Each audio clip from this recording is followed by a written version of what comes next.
Hey guys, it's PokeDude. Here's Misaki, and welcome to the finale of Witch on the Holy Night. So last time we were in the middle of a murder mystery. If you laugh, you lose your life.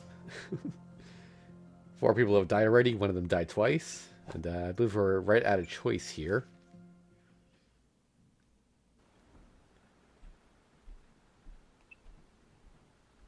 Let's just bring up the 13th person. Yeah, right? I thought it was best to tackle the problem now. Okay, everyone, to your... Wait, before that, I want to check something. Does everybody know how many guests there are here today? 13, including Koonji. What about it? Does that include Riddell? What? Tsukiji's eyes went wide. He was acquainted with Riddell, so her being here hadn't felt out of place to him. But to someone like me who didn't know her, she stuck out like a sore thumb. She had crashed the party without formal invitation. Now you mention it, Riddell wasn't actually invited, so I suppose there's only 12 of us. Do you mind explaining, Miss Koonji? I didn't realize either. Aoko and Shizuki were in charge of sending out invitations. No one told me they only sent out 9 invitations. Toki and I are the hosts, so including Aoko and Shizuki, that should have been 13. Oh, I should mention, I personally sent out invitations to Ritsuka and Beo. No, Ritsuka and Bayo.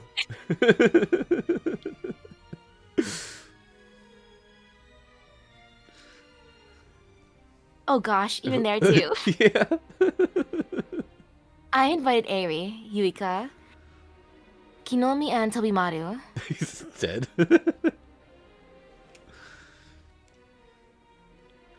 I invited Kamari.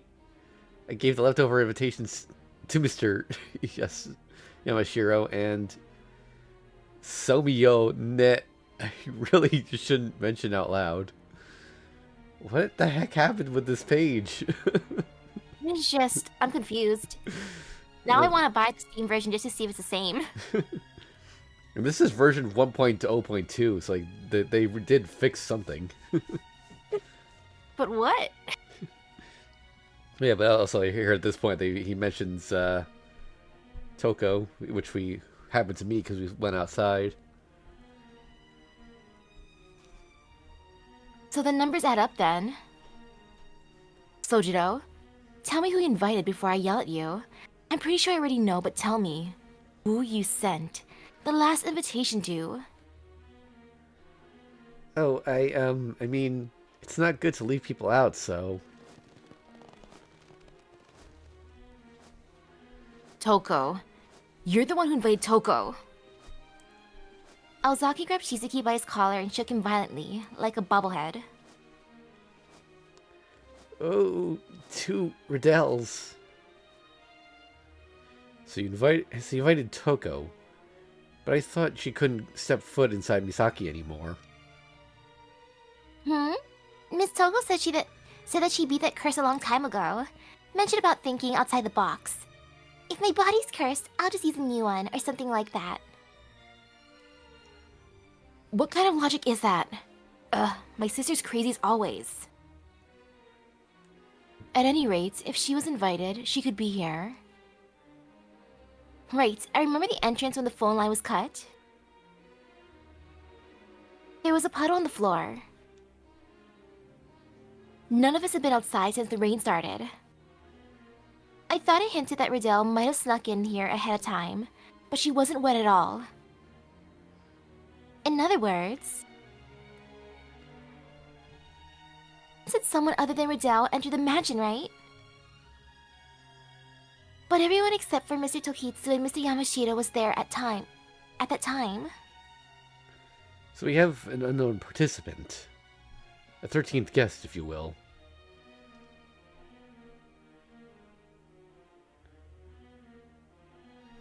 This changed everything. I'd never heard that Aozaki had an older sister, but now wasn't the time to ask about that. The tension in the air was enough to tell me that there was bad blood between her and the people here.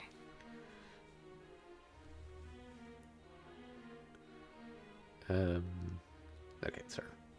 Okay, Aoko Aozaki. She'd be more than capable of using ploys, and she's familiar with the Koji mansion. Most of all, she's out to kill us, or rather Aoko specifically. That gives her a far stronger motive than any other suspect. Except she said she was innocent. Indeed, if Toko is our killer, then locking ourselves in our rooms won't do much good. She could just force her way in. Ooh, she would do that. Toko's a huge horror fan after all. It would be too bad if the genre shifted to horror. But let's just worry about our safety first. Let's split up and search the mansion. We need to figure out if Toko is really here or not. Huh? Yeah. I'll, go check the area around my room. I'll check the west wing and the basement, just in case. The rest of you should stay here for your own safety. With that, they left the drawing room on a mission, leaving me, Tsukiji, Shizuki, and Ritsuka behind.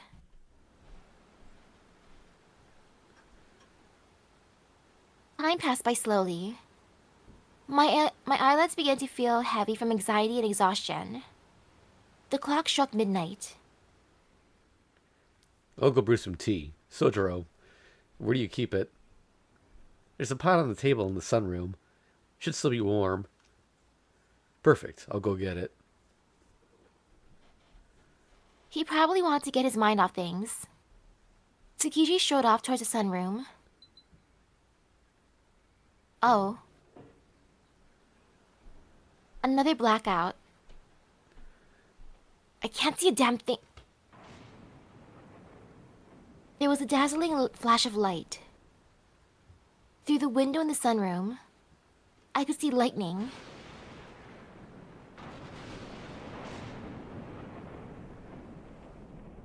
Ugh!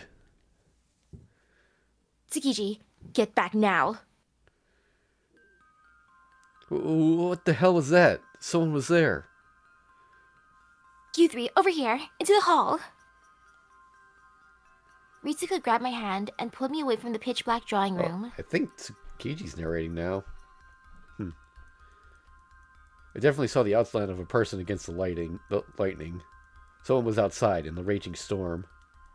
It could only be the 13th guest. We fled to the hall. The wall lamps here appeared to be on a separate wiring, so at least it wasn't completely dark. Oh, no, never mind. We're back to her again. That was weird. Uma, what's going on? There was someone outside. I guess they were both there? I'll go take a look. Sojiro, Tobimaru, look after Kojika. Jogging, Aozaki disappeared into the dark corridor connecting to the parlor. Father Airi and Sister Yuika came down the stairs, and Miss Kuonji returned from the west wing. They must have heard the commotion. Looks like the power's out again. Did something happen? We think we saw someone outside the sunroom, so we ran here. I'll go in to check on it. Aozaki returned as we explained the situation. Nothing out of the ordinary for the moment. No broken windows in the sunroom, so I don't think anyone slipped inside. We also didn't see anything unusual. Toko doesn't seem to be inside the mansion, which means... That could have been her. If we didn't find anything inside, she might be creeping around the grounds. Alright, we should look outside then. Let's start around the sunroom. It might be dangerous, so Sister Yuika and I will go. Aoko, would you mind coming with us? Unfortunately, Father, I don't think I'll be of much use in the wind. I won't be able to hear a thing. You're right. I just didn't want to make Aoko go alone. Don't worry, I can defend myself. I'm more worried about you, to be honest. You're not armed. In that case, can I ask you, Sojiro? We seem to work well enough together. Shizuki nodded solemnly. Decision P. Save down.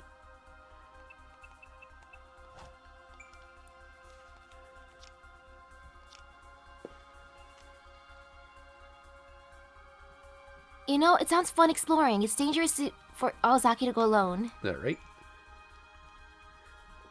I think it's too dangerous to leave Aozaki alone. Wait, Aozaki, I'll go with you. What are you talking about, Kuma? It's too dangerous outside, waiting in the foyer with Tobimaru. But if it's dangerous, I don't want to let you go out there alone. I'm your friend. Aozaki couldn't refuse when I put it like that. I wanted to watch her back, of course, but I had another reason too. Aozaki was currently the most suspicious survivor. It wasn't a good idea to let her go alone, for multiple reasons. If she was a killer or a sweetheart or whatever, then our lives were in danger. If I didn't go with her, then it would cast more doubt on her later. Anyone could see how dangerous it was outside. Of course, I would have liked to stay with Tsukiji. But petty feelings like that weren't more important than my friendship with Aozaki. Okay, fine. Just promise you won't leave my side no matter what. Does it work for you, Eri? Yes, I wanted to send someone with you anyway. Miss Kamari would be as good as anyone. Father Eri seemed to be thinking along the same lines. Seem to thinking, yes. Yep. He had a cool demeanor, but maybe he had genuine concern for Aozaki. Tobimaru, look after Yuika and Alice. If we don't find anything in 20 minutes, we'll be back. Eri, when we get outside, you head right. We'll go left. Sounds like a plan. Let's go, Sojiro.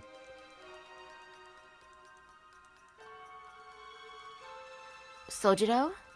Don't worry about me. Take care of Kamari. Kamari, watch out for flying branches in this weather. Aozaki is weirdly effective at times like these, so just follow her lead. Supposed to mean? I nodded to Shizuki and made my way outside with Aozaki.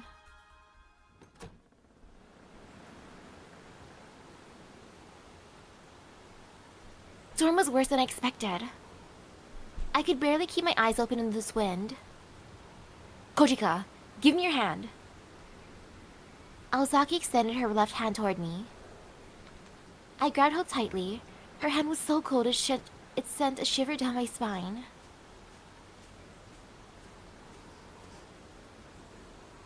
As we rounded one side of the mansion, Aozaki stopped. Kuma, did you see that light? What light? I couldn't even open my eyes. Aozaki paused before speaking. Stick to the wall and head back to the entrance. The light had to be the killer. What? No way. I can't leave you alone out here. My words failed to reach her. Aozaki ran away from the mansion into the darkness of the woods. Stick to the wall? But I can't even get back to the mansion, you idiot. I screamed out in frustration. Somehow she heard me. What? Did you say something, Kuma? Aozaki's voice came from the tree line. I said, I can't get back to the mansion by myself. Behind you. The mansion's directly behind you. Just turn around and... Huh?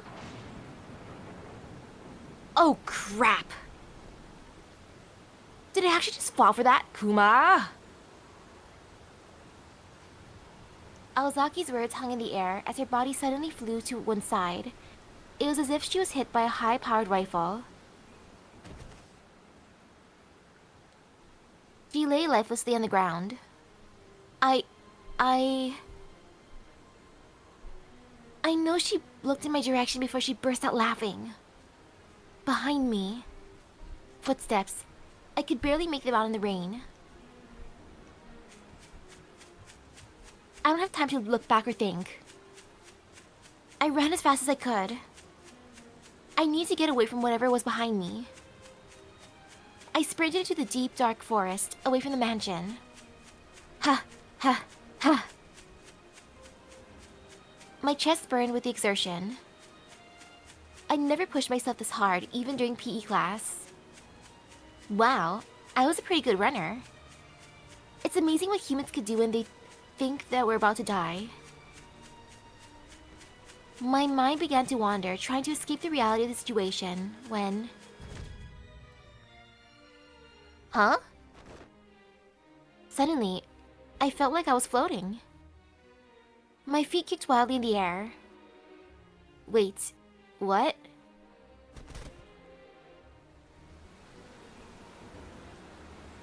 I seemed to be falling backward. Every breath sent a painful spasm through my back. I reached for my back, feeling something was wrong, and touched something wet. I timidly looked at my hand. As much as I hate to admit it, my hand was strawberry red. I licked it. Yep, tastes like iron. I'd lost over a liter of blood, and it only kept flowing. I can't believe this. Horrifying reality stopped me from finishing my sentence. Something was coming this way. At this point, I didn't really care. Would I sleep forever? Or be captured by the killer? Either way, apparently this was how my night would end.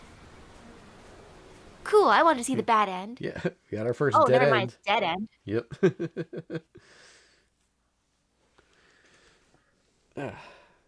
I'm amazed that you dodged as many as you did so far. Like, I already know that Toko said that she's not the killer, and that she's in Aozaki's room, but I really wanted to see what a bad end would be here. Yep. I think we'll have time to check out the other bad ends after we finish. Like, who would have thought that she'd fall, I guess? Yep. Yeah, it's best to wait for all of them to return.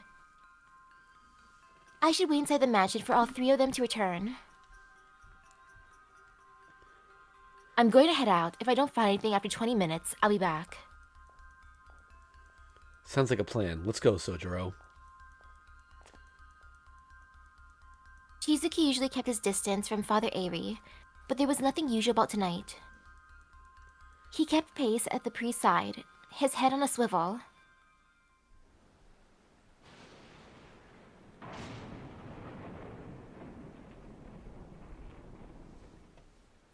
I waited for what felt like an eternity. The power still wasn't back on. Looks like we're not going to get the lights back tonight. The guest rooms run on a separate set of wiring, so let's hope they're still good. Those rooms must have been added at a later date. All the older areas of the mansion, like the drawing room, hallways, and west wing, were pitch dark. Wait, where's Bayo? Huh? Oh yeah. I don't see him anywhere. I'll go look for him. Everyone stay here. Don't leave Yuka's side. Got it? Ritsuka. I'll be fine, trust me. I'm used to dark nights like these. Ritsuka disappeared up the stairs to the second floor of the mansion. This is cute. I keep pressing the wrong button for this.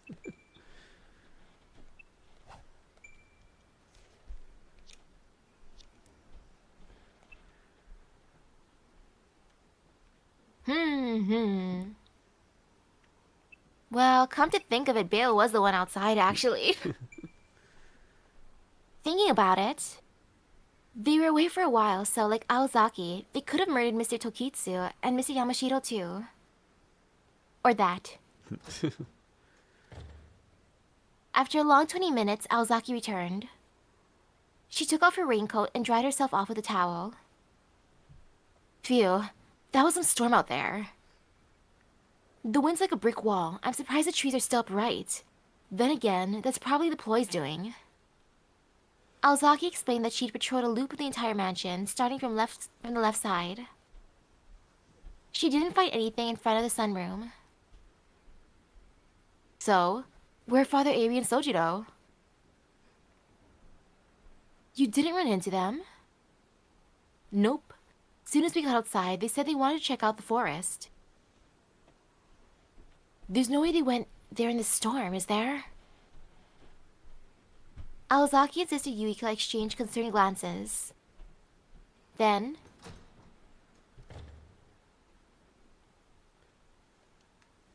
Shizuki came back inside, looking sullen and dripping wet. Father Ari wasn't with them. Sorry, I looked away for a second, and then something very funny happened to the father. Shizuki was clearly downtrodden, but he made a bizarre choice of words. Mr. Shizuki, you mean Father Ari's? Sounds that way. Who on earth could take out someone like Father Ari? The foyer fell silent. Shizuki was biting his lip, clearly ashamed of losing track of the priest and falling for the killer's trap. Sojiro, what are you holding? Look. Looking closer, I could see something long and fluffy in his hand, about 8 inches in length. I found it in the east wing, in front of the sunroom. He held up what looked like a golden dog plushie. There was a strange pattern on its forehead. Oh no, they got Bayo. Yep. The 5th victim. Wait, is that Bayo? So he was the one we saw in front of the sunroom? Oh, now you mention it, it did look like Bayo. Wait, was he trying to ask for our help? If he was, what did that mean? Bayo saw the killer outside the sunroom. Was made to laugh somehow, remembered we were inside, and tried to get our attention? Ritsuko was the one who warned us to stay away from Bayo.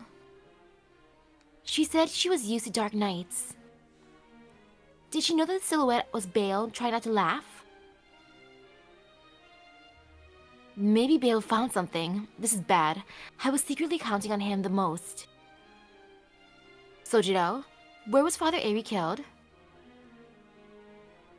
On the west side of the forest. We thought we saw something moving, and when we went to check, I heard laughter. Then I heard this scream like thunder, and there was a shower of blood. When I looked up, I saw... Everyone held their breath in anticipation. We all braced for the gruesome description of the priest's demise. You saw? a bunch of ropes tied up like a spider's web between the trees. His body was at the center, all twisted. He was completely naked. He had a rose in his mouth. Okay.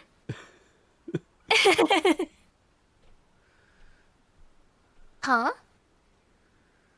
Instinctively, I turned to face the laughter behind me. Oops. It all happened so quickly. Sister Yuika turned to stone as soon as she heard Shizuki's report. Yuika got petrified. Poor Yuika. She must have pictured what Shizuki was talking about. She and Father Ari were two of the sternest people I've ever met, and yet... Anyway, that's 7 victims now. We're dropping like flies. Unfortunately for us, all the people who posed the greatest threat to the killer were gone. The clock approached 1 a.m.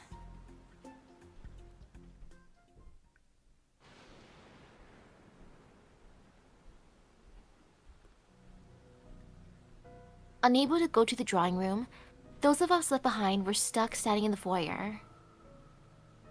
It was surprisingly dark in here. The guest rooms are probably better lit, and I considered going there. Might look weird going by myself, though. Was Aozaki's older sister, the 13th guest, really here? I couldn't go back to my room until the mystery was solved at least. For now, let's move Sister Yuika's statue to the corner.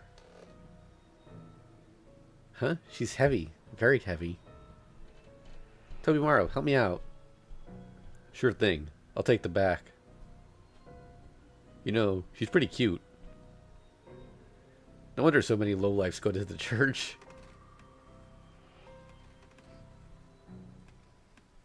Even in this situation, Shizuki and Tsukiji were friendly. I couldn't believe how calm they both were.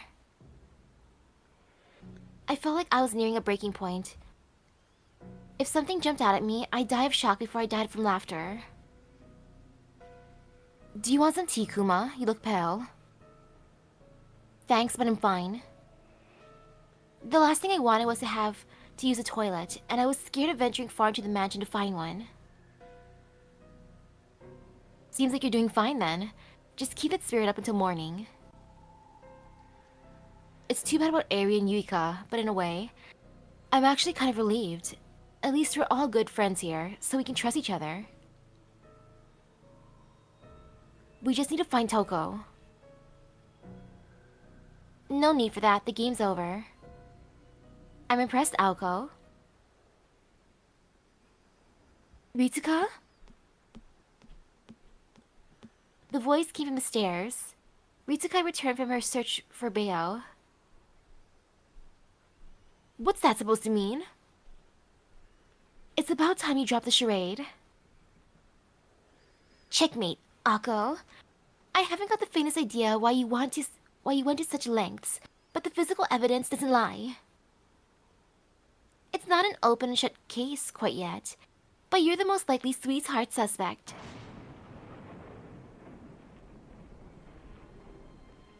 What the hell are you talking about? There's no way I'm sweethearts. I mean, I'm pretty sure there's no way. Don't play dumb.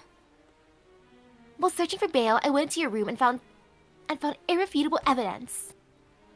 What? You? How did you get into my room? I thought I locked it. One of my few special skills, lockpicking.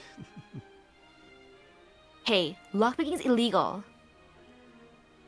Finding a dead body that someone desperately tried to hide is totally against the rules. Aozaki was losing it. We all stared at her silently.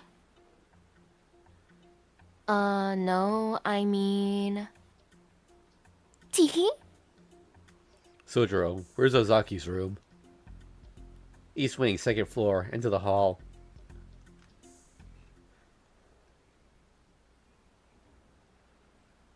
We followed Ritsuka to Aozaki's bedroom.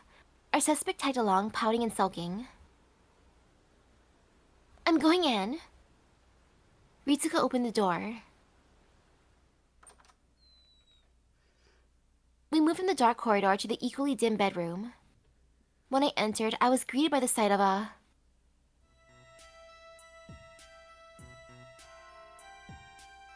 Well, she did say that she was in the room. Yep. A woman beautiful enough to make me question my sexuality. Clutching a microphone in one hand. Cradling a huge bottle of liquor in the other. Taking a satisfied, eternal slumber. And the walls. Ah, yes.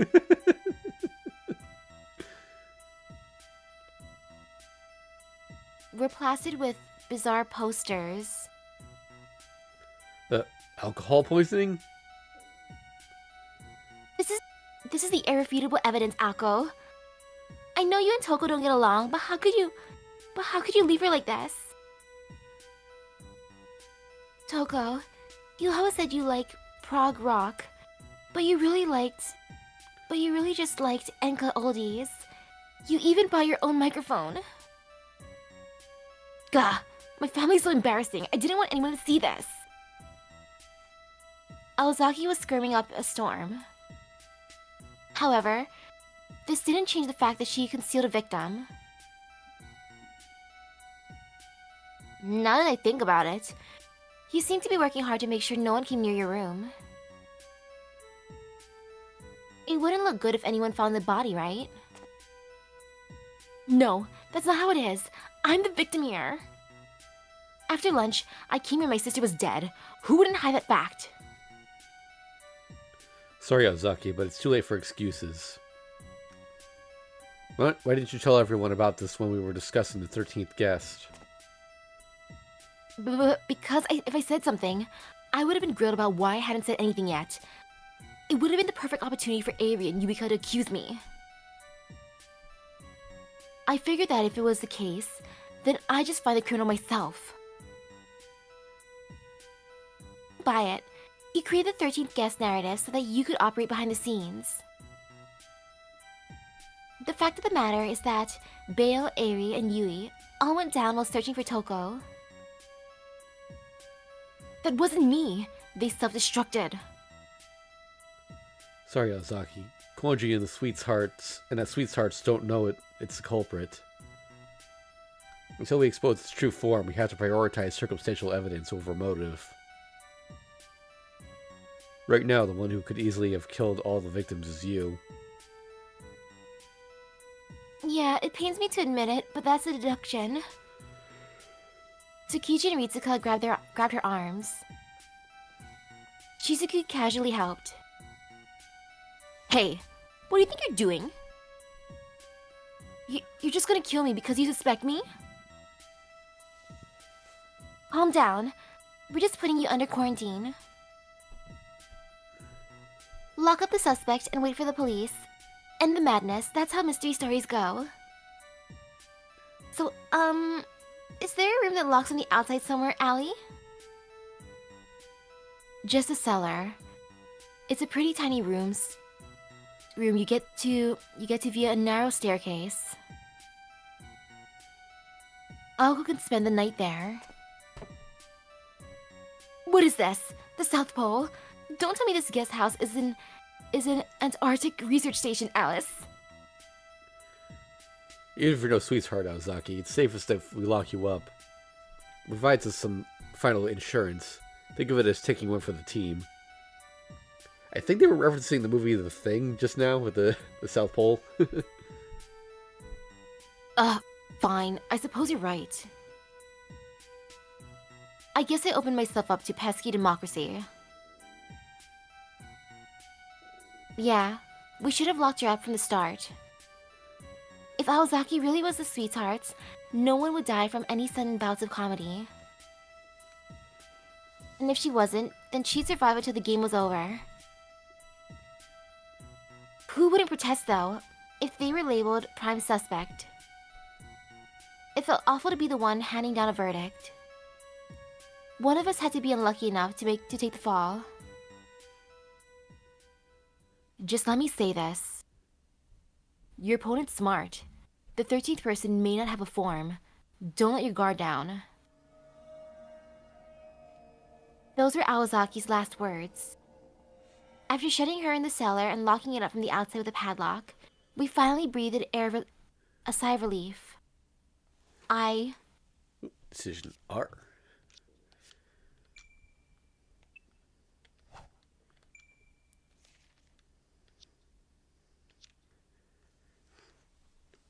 Let's be paranoid. I'm not sure about that. Gee. I wasn't so sure about that. Now we can finally get some sleep. Good night, everyone. Ritsuka disappeared up the West Wing stairs. I'm gonna get some rest too. Oh, oops. Shizuki, your room's out of bounds until morning, so take the room you wanted to give to Father Eri. Right, thanks, Alice. Miss Kuonji and Shizuki retired to their respective rooms. It was just us left. I mustered up the courage to look at Tsukiji. Kumari, got a minute? Tsukiji, can I talk to you? We smiled at each other. We both had the same idea, apparently.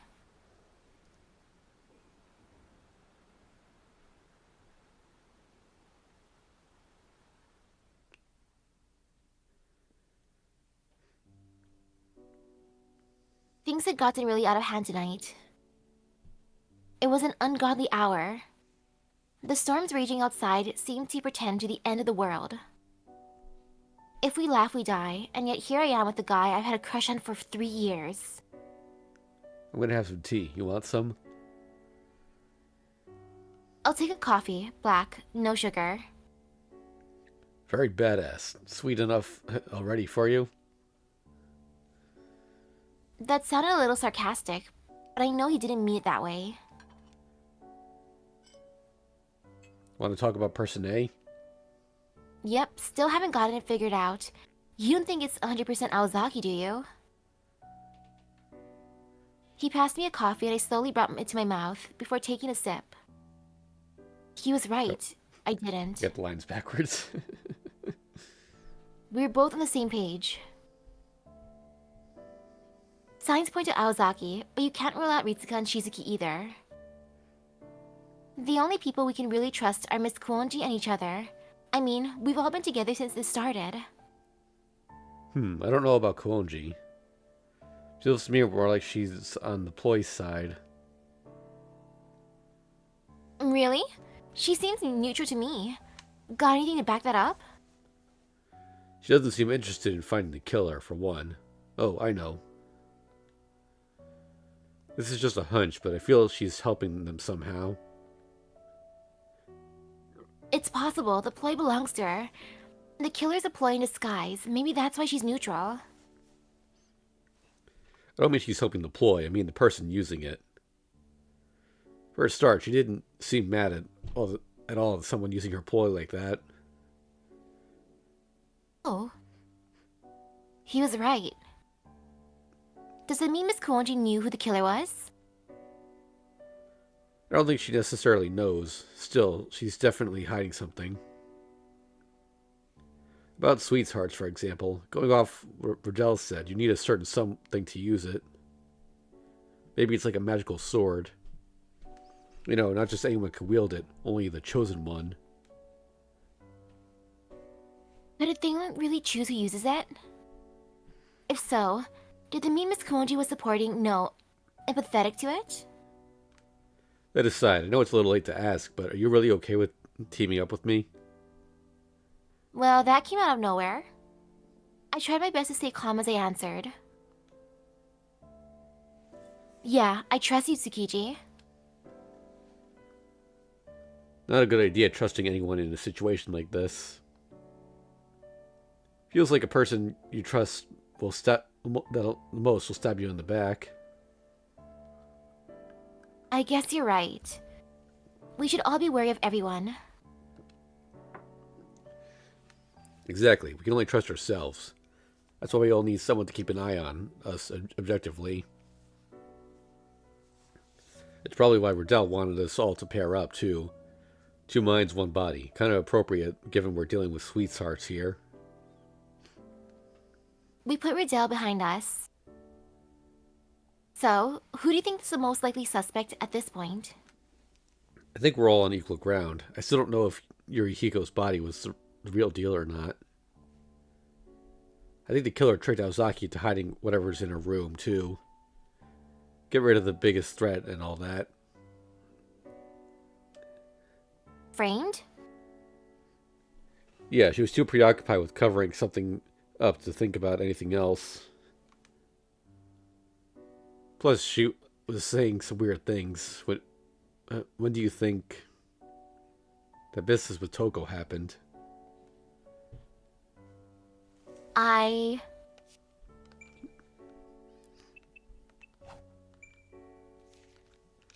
This one's probably important, but... The thing with Toko. What time did they get there again? It was between 2 and... I know they met up at 1 o'clock, so... I think they probably got there around 2. But she said that she saw her in the afternoon, so it has to be like between 2 and 4. Yeah, I'll go for that one, since we saw her when we first got to the mansion for Toko. Okay. And then Aoko would say she saw her sometime in the afternoon, I think, so... Alright. I think Toko Aozaki was the first victim. Toko has to have been first, otherwise Aozaki would have acted so weird. Wouldn't have acted so weird. Oh, hold on, I got a spam bot on Twitch. Ugh. do.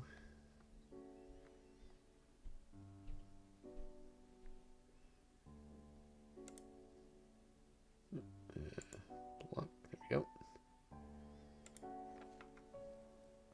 Aozaki was out shopping all morning. Her big sister must have been killed sometime after she left. But before she brought you all here, she went back into her room. I passed Aozaki in the hallway on the second floor around 3:30. Toko must have been drowning herself in the Odis right around then. Well, until we can come up with any real conclusions, this is all just speculation. I think the real problem isn't figuring out when the murder was committed, but how. It takes a serious sense of humor to make someone like Mr. Yamashiro or Father Eri to laugh out loud. Other factors like time frame being equal, just having a sense of humor excludes some people right off the bat, like Sojiro, Beo, and Kinomi. Tsukiji had latched onto something vague. Why hadn't anyone else thought of that? Hosuke's jokes only made people cringe. Beo didn't even understand the concept of humor. As for Shizuki, I've met planks of wood that get jokes quicker.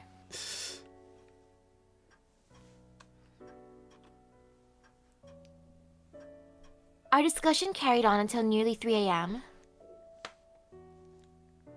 Wah. I yawned. I was by no means relaxed, just exhausted. After everything that's happened, I'd be surprised if anyone had any real energy left. It's late. We should probably get some sleep. Are you gonna rest? I can crash on the sofa just to be safe. He was clearly on guard for sweethearts disguised as Aozaki or someone else. I yawned again.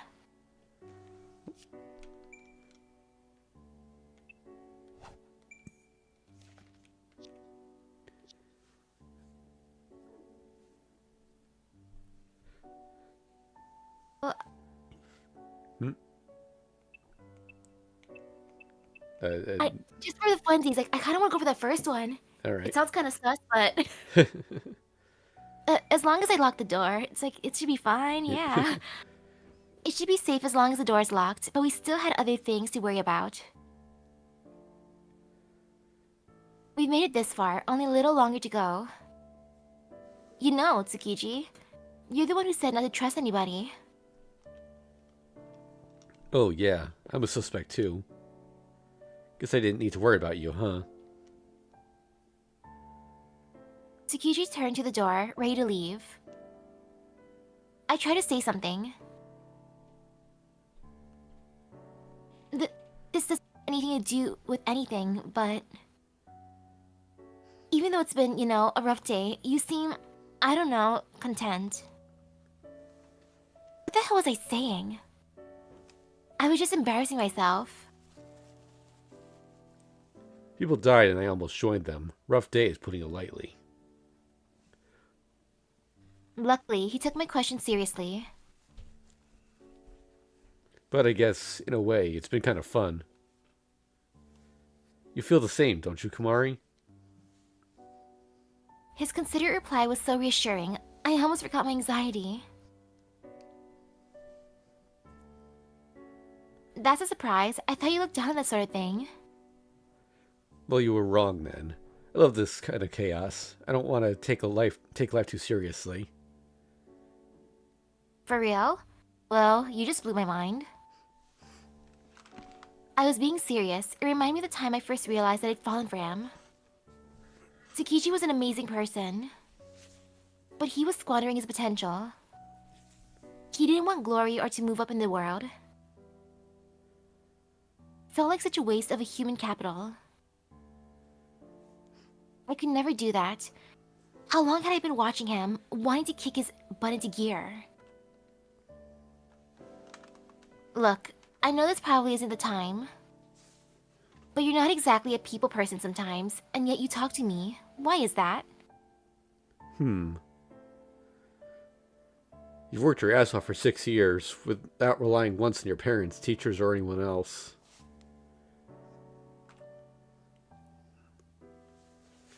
Anyway, I'll catch you in the morning, down in the foyer.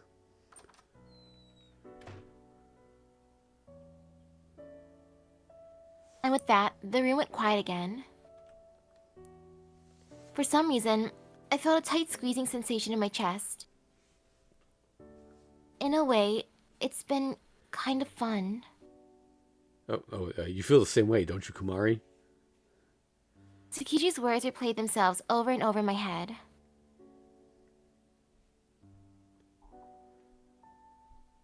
Yeah, he was right. Maybe it'd been fun.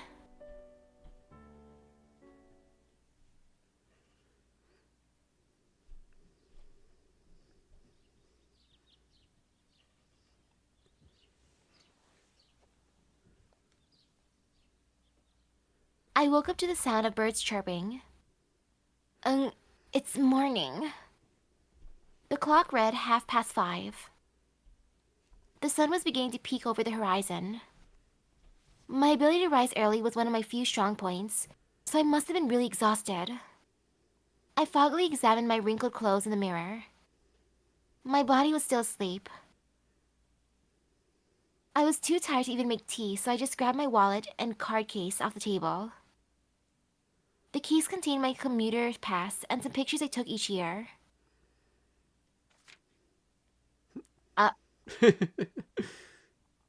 I had a rare shot of Aozaki making a fool of herself at this year's school festival. I thought that was a planted photo, but no, she actually had that. She either drank champagne thinking it was a soft drink, or someone slipped alcohol into the juice cocktail. Next thing I knew, she was all hyper, yelling about wearing someone else's clothes. I got a great shot of her with my disposable camera. I love that photo so much I carried it with me in my card case everywhere I go. Whenever I felt down, it always cheered me up to look at it and remember how adorable Aozaki could be. It was a side of herself that nobody who knew her would expect. Especially her comedic side. Huh? Wait a second. Did I just think something I really shouldn't have that would probably be incredibly bad to bring up now? Oh right, where is everyone? I rifled through my overnight bag to see if anything might be of use. Turns out the stuff I brought to cook with was worth bringing. I hovered over the wok or the cleaver, ultimately deciding to take the wok with me.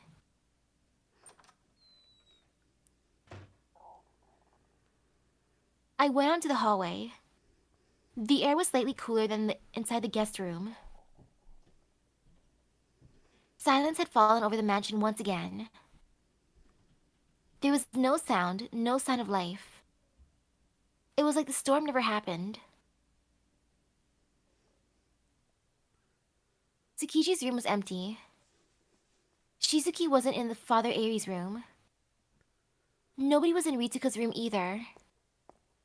Miss Konji! I called out into the void of the West Wing, but got no response. I was alone.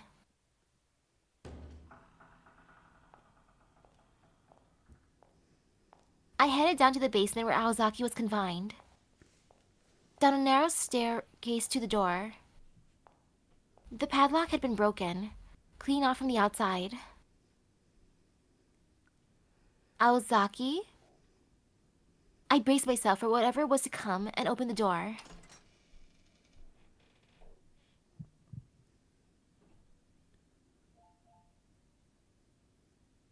Inside the tiny cellar, I saw a dead body lying face down.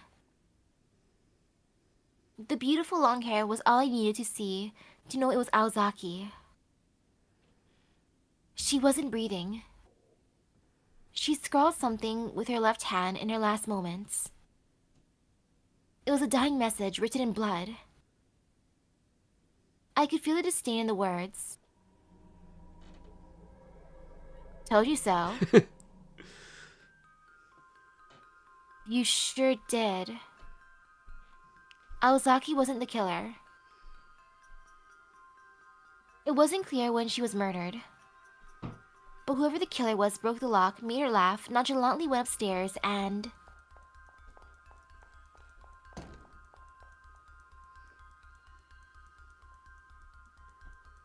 I tried to control my breathing and my racing mind. Everyone was dead. Everyone was dead. Probably only the killer and I were left. But the sun was already up. Wait, not completely. If the rules said it ended in the morning, then the game wasn't over yet. I had to get out of here now and figure out who the killer is. There was no winning unless I did something. Everyone was dead. No turning back now. Onto the second page.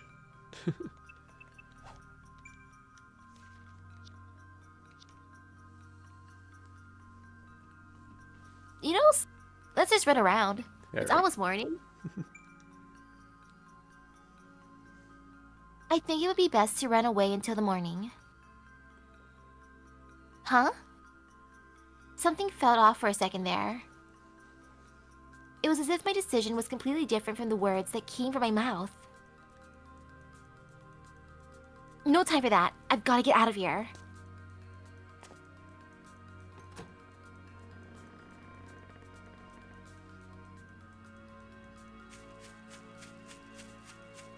The game would end if I could just keep from getting caught until sunrise.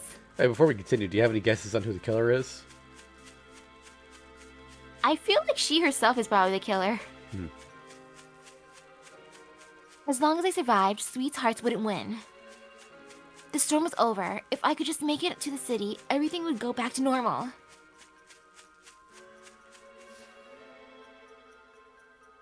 No way. I've been heading downhill all this time, so how did I end up behind the mansion?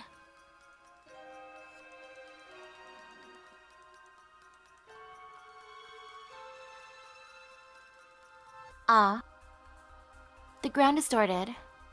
My senses went haywire. The world crumbled. I must have done something wrong. Suddenly, a voice whispered into my ear. Congratulations, killing everyone. She was the killer. It was a voice of terror that I'd never heard before. Yet it sounded so familiar. Bad end. It's not a dead end, that's good. The last survivor. Right.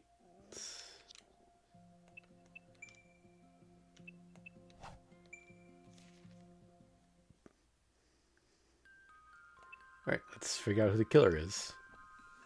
Not her, I'm just gonna guess Shizuki. Because why not? I thought I should try to deduce who the killer is. Calm down, everything should be in order. I controlled my breathing and began to organize the facts in my head. I didn't have a decisive answer to the killer's motive, method, or identity. There was only one thing I knew for sure. Tsukihime had said it many times. It's not about who committed the murders, but rather who could have committed the murders. The first murder, Tokitsu's capture and death by explosion. We could exclude the following suspects: me, Miss Kuonji, Tsukiji, Hosuke, Father Airi, and Sister Yuika. The second murder, Mr. Yamashiro's fabulous funeral. Impossible to rule any suspects out. At a stretch, we could maybe exclude Miss Kuonji. We don't know when Mr. Yamashiro was killed because we were all looking around after Tokitsu's murder.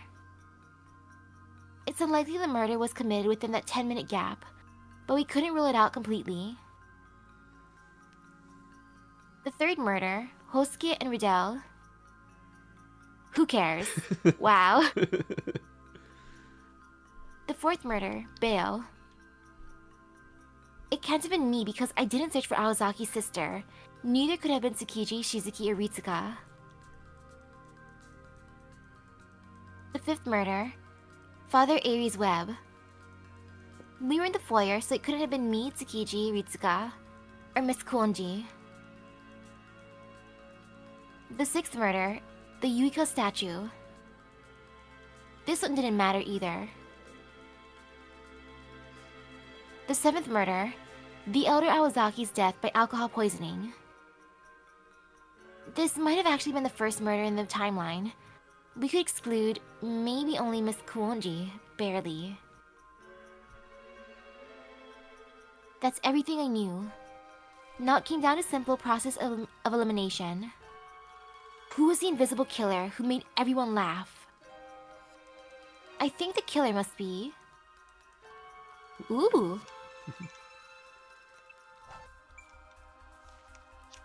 Alright, so based on all that, what do you think? Oh wow, you actually get to choose? Yep. Well, Toko said she's not it, and most of them are already dead.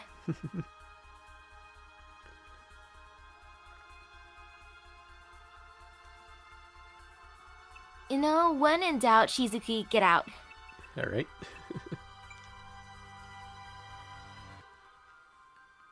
It's no use. There's not enough evidence. If I guess wrong, I'm done for. Ooh, I think that message means we didn't get something right earlier in the story. Shoot. I didn't know who the killer was. But we were the only ones left in the mansion. If I made a random guess and ended up being eliminated, I was finished. In that case, maybe I should just make a run for it and win the game that way? You. The shadowy figure crept up behind me. It raised its hand as if to say hello. Shizuki, it was you! I am an alien from outer space, Earth creature.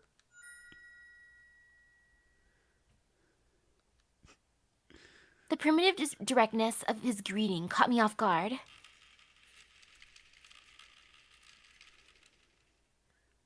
Shizuki, you're the killer? Yes, we did it. We did it. We did it. You can cut that voice out now. I struggled to inject calm into my voice and to keep my arms and legs from shaking. That voice really was something. So much that I was more concerned with making it stop than whodunits or howdunnits. We are Martians. I don't care. Just explain what's going on already. I already laughed, so I'm going to die. I'd at least like to know what's going on before I do. Sorry, but I can't do that. I can only discuss my own situation. What was that supposed to mean? Shizuki could only talk about himself. Does that mean there was someone else? You gotta understand, Kumari.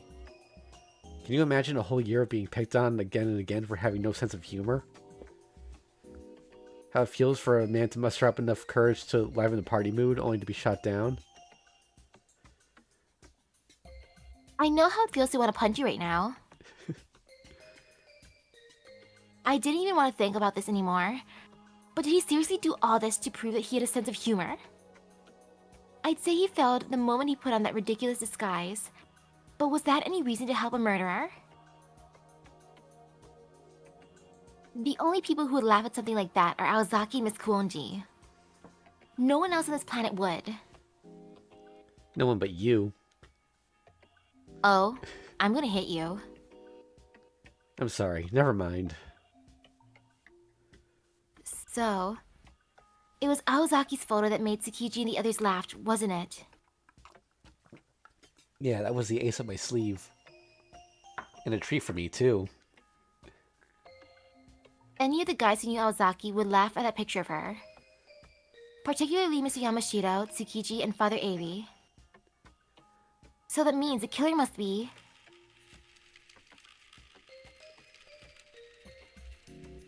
I tried to speak, but the words didn't come out. I played right into Sweetheart's hands. The killer Shizuki was the last person left standing, while I'd failed to guess correctly and just stood here, mind blank. I was just one step away. I'd almost figured it all out. If I just focused more in the evening and thought it through a bit more. Okay, back to the evening. Yep. Bad end. Alright. Hey, though she didn't die, that means if it's a bad end. Yep. She did. Only one official dead end where she slipped and fell. Well, that's because she died from actually dying, not from laughing. Alright, so this is going to get tricky because I don't entirely know what we did wrong. I guess we'll start here, see what happens. I can skip through it, so... Alright, I think Bayo's annoying is the correct choice here. Okay, Beale's annoying. Wait, how do we... Here we go. And then Shizuki's story doesn't add up, right? Yeah, I think that was the correct choice. I don't remember what this one was. I think it was... I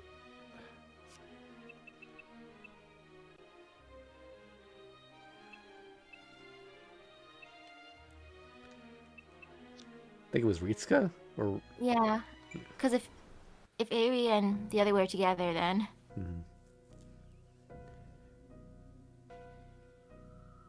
Wait, is there just a bunch of... No, not save. Okay. Let's see. Should check Riddell's Last time out. we did the alibi. Yeah.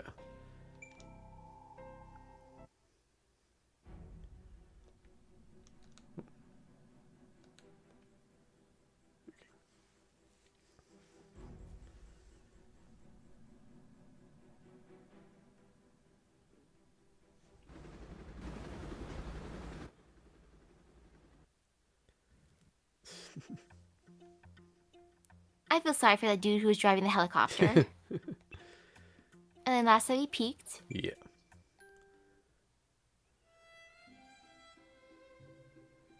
I don't think that choice actually matters, but...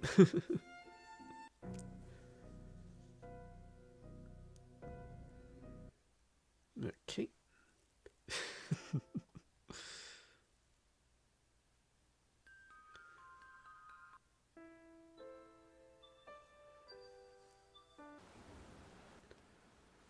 Alright, what was this choice? No, it sounds dangerous. 13th person? Last time I did the 13th person, yeah.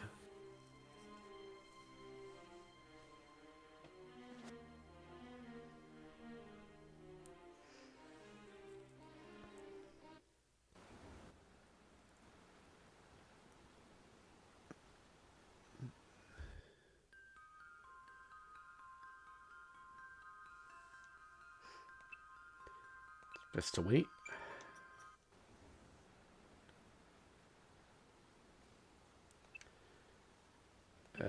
Bayo.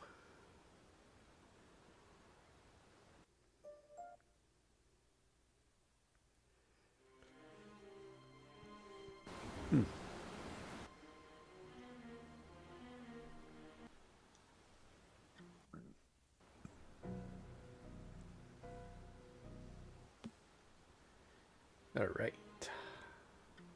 Yeah. I really wanted to avoid having to... Yep. I really wanted to avoid having to do this, but I couldn't remember all the correct answers from last time. Not sure about that.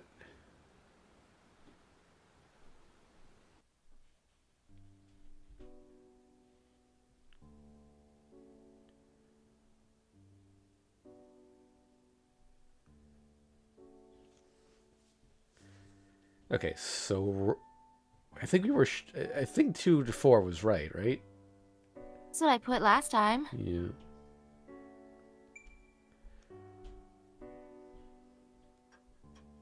Since we saw her as soon as we got there, and then afterwards, nothing else. Mm-hmm.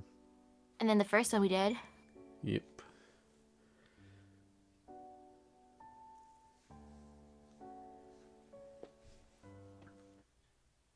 Alright, let's see how it goes. Oop. The fast forward stopped, so this is new. Okay, cool. I woke up to the sounds of birds chirping. It's morning. The clock read 5:30. The sun was beginning over the Oh, no, never horizon. mind. It's. Okay. Okay, yep, same thing about the picture. Oh no, she's dead. Okay. Try to guess who the killer is.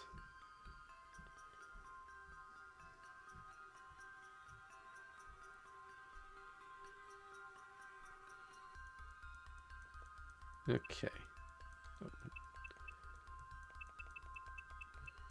So we'll say him again. Okay, good. We got it. It was Shizuki. If the facts are pointing to anyone, it was him. He knew this mansion inside and out. He'd been helping out with the birthday party, so he could move about freely without raising suspicion. But the biggest piece of evidence was the glaring discrepancy between his and Miss Kuonji's alibis. Shizuki said that he was in the mansion until morning. However, that was not what his landlady said. She said that no one was around to help, so she locked the place up herself. I'd like to point out that the correct choice that we missed last time was Bae was annoying. Wow. If she did that on a regular basis, she wouldn't have bothered to mention that. Miss Kuonji wanted either Shizuki or Aozaki to lock the doors. Aozaki said that she was in town until that morning. That's likely why her sister was able to enter her room. Shizuki lied about being at the mansion at the time. Not the strongest case, I know, but it's all I have to go on. I felt like there was more I could pin on him, but I wasn't sure what right now. I had to find Shizuki before morning, before someone was behind me.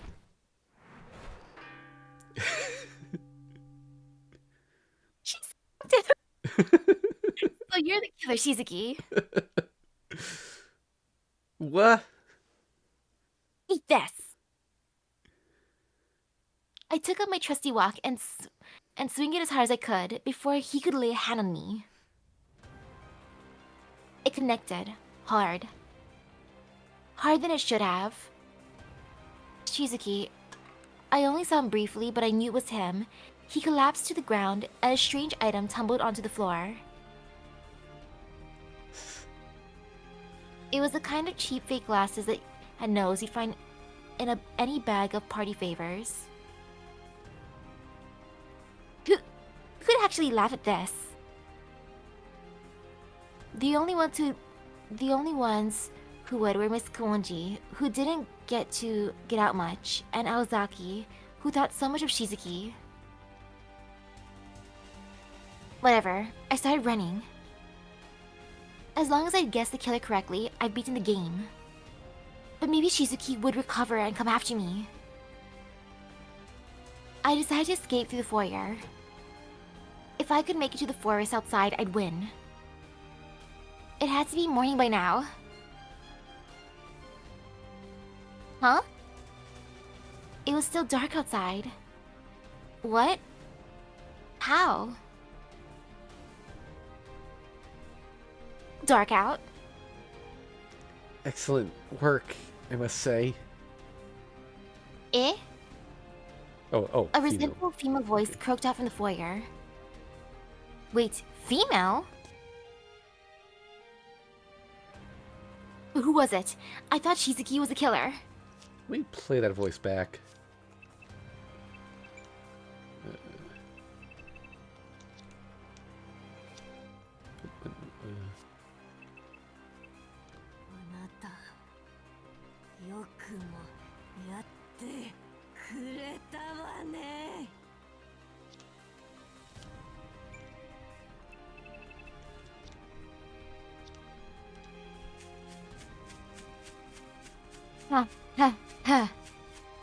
Run. Just run. Run. I was confused, but I could still run. I tripped and fell. As I stood up, I tried to take a second to think. I was mistaken. The game was still on. If that was true, then Sweetheart had won. Shizuki was a killer. I was sure of it. I said it out loud, and I was still alive, wasn't I? Remember the rules. If you accuse someone and you're wrong, you die. As long as I was still alive, Shizuki had to be the killer. Was I wrong? Was I missing something? My guess about the killer. It must have been a hint. Think. How did things come to this? I heard footsteps getting louder. Morning was almost here. This is my last and only chance. Oh.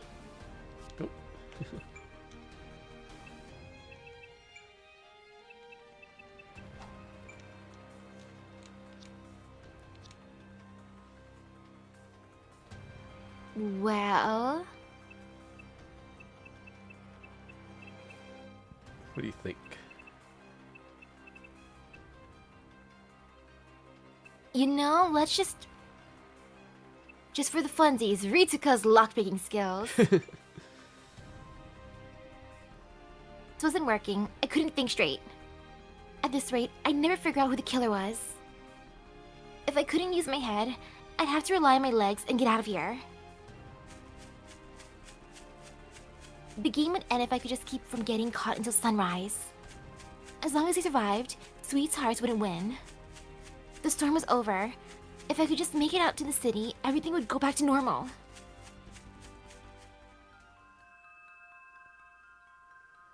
No way. I've been heading downhill all this time. How am I at the back of the mansion? I've been heading downhill all this time, so how did I end up behind the mansion? Same thing, the ground started. Yeah, yep. Yeah, it's the same. Oh. It's not fast forwarding, so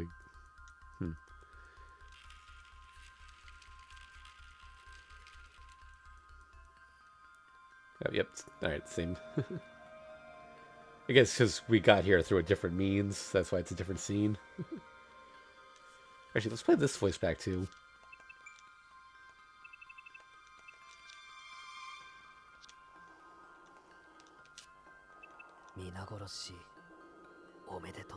Oh, I think that's Shizuki.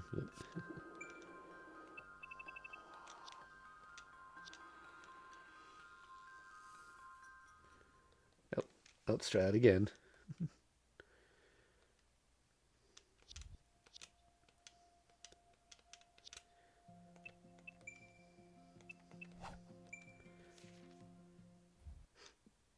Alright, so these are all going to lead to the same thing. I think the correct answer was names define us. Okay. It's either that or there are two types of murderers, but... Yeah. There had to be two. Yeah, two. It's impossible to explain some things if there had only been one method. But what if there were two? First, you consider the nature of the murders. They could be divided up into the times the killer made the victims laugh. And the times when the victim saw a dead body and laughed. Hosuke Riddell and Sister Yuika fell under the latter self-destructive category. But it might have applied to another victim too. Bayo. Bayo died outside of the sunroom after he laughed. But there was nothing in the sunroom that could have made him laugh. It was unlikely anything had been set up in the forest. Not when the weather was so bad. So the trap must have been laid inside. Not in the sunroom. But what above the sunroom on the second floor? Aozaki's bedroom was directly above the sunroom. Maybe someone had asked Bayo to look inside Aozaki's room from the outside. And then Bayo had seen something. Toko out of her mind, dead drunk. Bayo knew Toko well. There was definitely a chance that he'd laugh if he saw her like that. It was ingenious, as traps went. Either way, even if he didn't laugh, the person who asked him simply told him to check so they wouldn't seem suspicious. It would only make people suspect Aozaki sooner. So there are two MOs. A direct method and a secondary method that uses the victims. Similarly, there were two killers. Riddell's suggestions, Tsukiji's suspicions. Teams of two. Intimate betrayal, two minds, one body. Sweethearts, the prayer, ploy Kishaw. In retrospect, it was such a revealing name. If sweet referred to its pudding body, then what about heart? Humans. The enemy can take on multiple forms. That meant that there were two sweethearts. In this game, the killer and the prime suspect had to be separate people. The prime suspect used a ploy, while their accomplice carried out the killings. Shizuki merely played the role of the suspect. I had guessed correctly, but I hadn't seen the full picture. That must be why I wasn't out of the woods yet, so to speak. Wait, hold on. Wait, one stir-fried second. The answer's obvious now. I just need to solve one problem.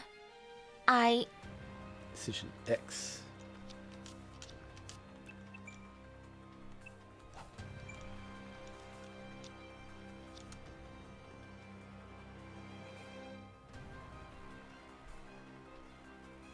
Well, whose eye was being watched by everyone? Nope. Never mind. Yeah, it's I the guess same. it's the ploy one.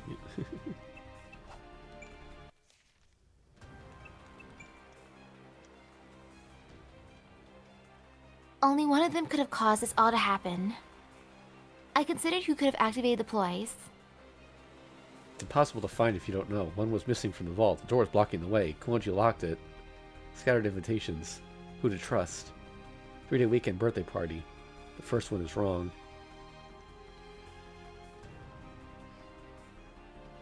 Wait. Well, our prime suspect was... Decision Y. Oops. Not load. Save. Alright, who is it? Well, most information for the ploys would be Alice.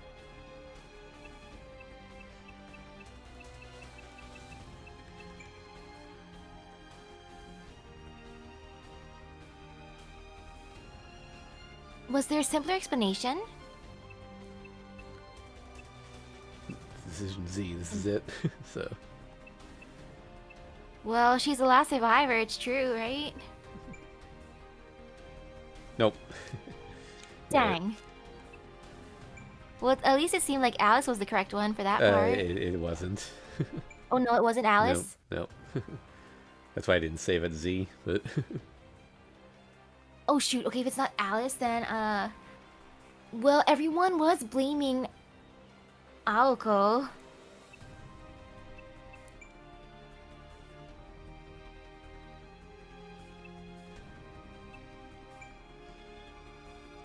Nope. Alright, should I just say who it is? Because the dog leads the same thing. Yeah, is it her all along or someone else? Yep. Okay. Because she's the last survivor. Yeah, there we go. See. We made it all the way to Z. There are 26 choices in this story. I'm sure now because everything happened the way I decided it should. It's me. It could only be... The fact that everything had gone just the way I thought it was. Proof above all that I was Sweethearts. And as Sweethearts, I couldn't remember anything that worked against me. I had to look at this objectively. Who activated the ploy Kishaw on the day of the party? The answer was no one. Miss Kuonji personally locked the room before where she stored her ploys. No one could possibly break inside. As long as there weren't any special tricks, we could eliminate that possibility entirely. It was only logical. Therefore, if someone took the ploy, they had to have done it before today. They would have broken in before she locked the vault. Only someone who had accidentally come on the first day of the long weekend would have had the opportunity. So, why did they come on the first day by mistake? Simple, the invitation itself was wrong. A birthday party will be held at the start of a long weekend. The blockhead who wrote that on the invitations sent them out to 3 people in total.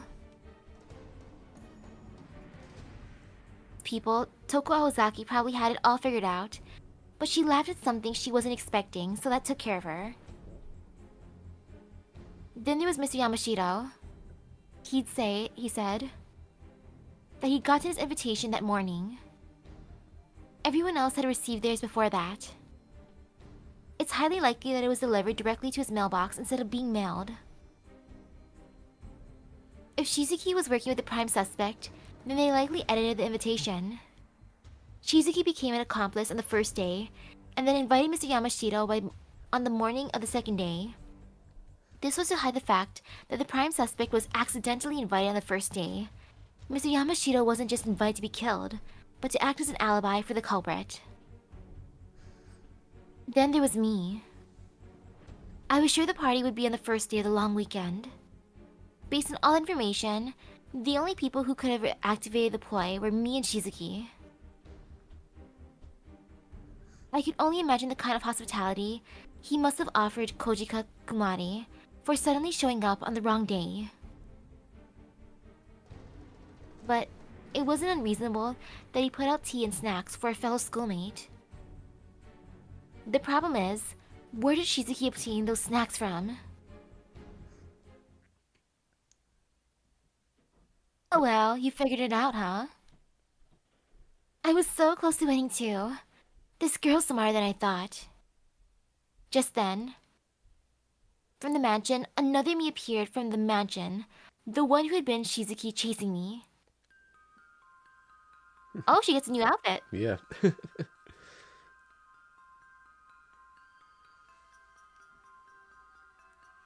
Are you sweethearts? I got up off my knees to face my other self. I'm just picturing Kumari being summoned as a servant, and this is like her third ascension outfit. Yeah. She nodded yes, admitting defeat. You're sweethearts too, though. I was disguised as him. You were disguised as her. But you're exactly the same as Kojika Kumari, so I'm the only one with any memory of being sweethearts. Is that so? Well, it's time for us to go. Game over. The sun's almost up.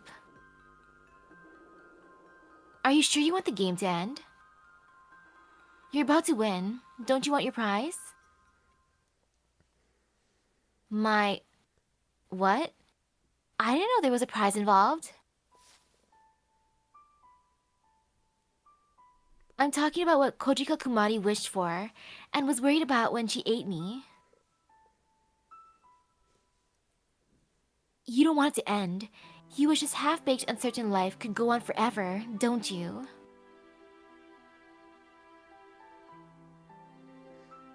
Why is high school only 3 years? Why did I waste so much time? Why wasn't I honest about my feelings?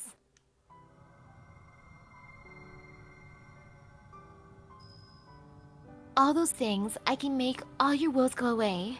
I'm sweethearts. The ploy kiss-off prayer for girls in the prime of their youth. What do you say? But no thanks. I don't care what you can do, and I don't care what happened. I'm done talking to you. Time's up. You're finished. Wait, but I can only be be used by someone who's unrequited. At the end of the day, get lost. Shizuki's a killer. I'm the user, Kojika Kumari.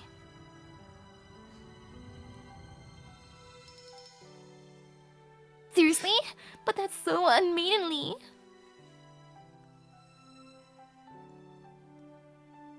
There wasn't anything left to wish for now that Tsukiji was dead.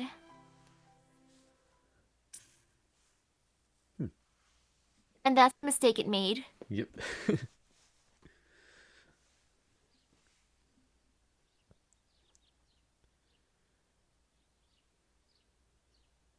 I woke up to find myself on a wooden floor. Huh? What am I doing here? I slowly picked myself up. This was the hall of the Kuonji estate. The grandfather clock told me that it was almost 7 in the morning. At the edge of the foyer was a woman dressed like a nun, collapsed on the floor like me. Oh, she was just asleep. The mansion was quiet, but I could hear several noises if I strained my ears. There was the clinking of kitchenware, footsteps down the corridors, old doors creaking, and... Hey, what's going on here? What are we doing sleeping on at Koenji's place? Oh, hey, wake up, Kinomi. Get your head on straight. a familiar voice echoed from the second floor. Somehow, the tightness in my chest lightened, and I stood up. To be honest, I was relieved. I glanced down and saw something like an eggshell on a note. There were just a few words on the note, scribbled in pink crayon. Why not just live for love? Huh? Stupid sweet brain, even after you're dead, you're still a pain in the ass. Besides, I was too passive to do that.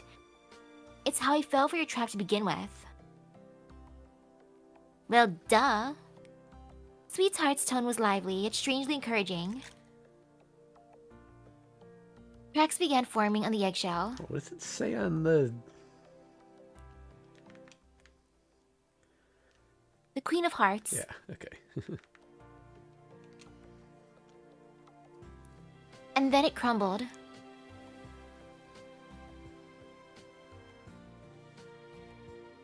Taking everything, even my memories, with it. Huh. I feel like I was right in the middle of something.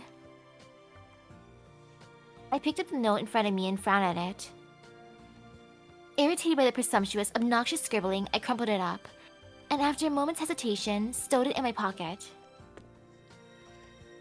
Oh, Kamari, you're here too? What's going on? Did they move up the party? There was a commotion coming from the stairs. Plus the face of the guy I hadn't heard was coming. I quickly turned away and checked myself in the nearby mirror. Good. Nothing too out of place. That's what I'd like to know. Is Miss Kuonji's birthday party really today? The date in the invitation could have been wrong. Wait, huh? Where was this deja vu coming from? Must have been my imagination. It was awfully rare to have a birthday party out in the Kuonji estate. Our high school days were numbered. The season would be over before we knew it. I had to make sure I finished it with no regrets. Oh, Kojika, you were invited too? Do you know Alice? Anyone who's friends with Aozaki knows her. Anyway, simmer down, Hosuke. You ever thought about growing up? Hey, it's good to see childhood friends getting along. You should coach him, Kamari. You'd be helping him and everyone around him, too. No way. No amount of money would be worth that much effort. I may as well bang my head against the wall. No matter how many times you smack him, he won't change. I guess you're right. In that case, let's leave him and go say hi to Kuonji. She's probably in the drawing room with Aozaki. Hey, wait, before you go, there's a nun on the floor over there, Your Highness. Maybe I can help her get to her feet and be her hero. Go ahead, all she do is knock you out, at worst.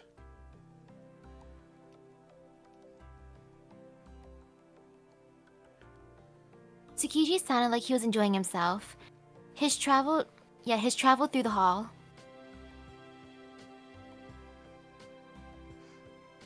Dust particles fitted the air, appearing and disappearing in the rays coming through the skylight. I guess this could have ended worse. An oddly cheerful voice summed up her honest thoughts. The mad rhapsody drew to a close. She smiled in her own way, each to their own.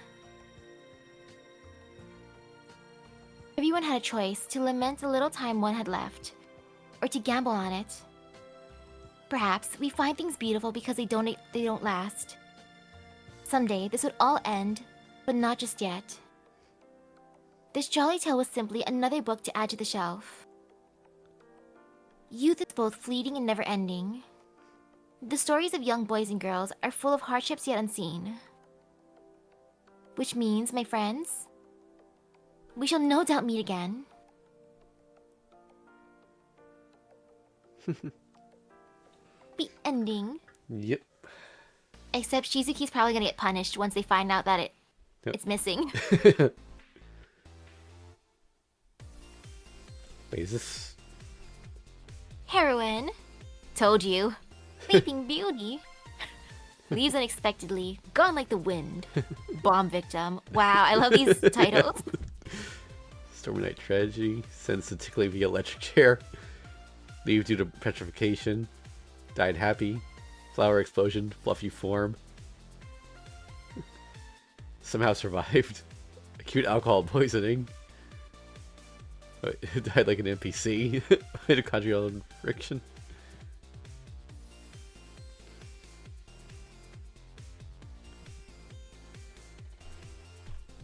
Stylist, costumes, editing. I like the filming locations too.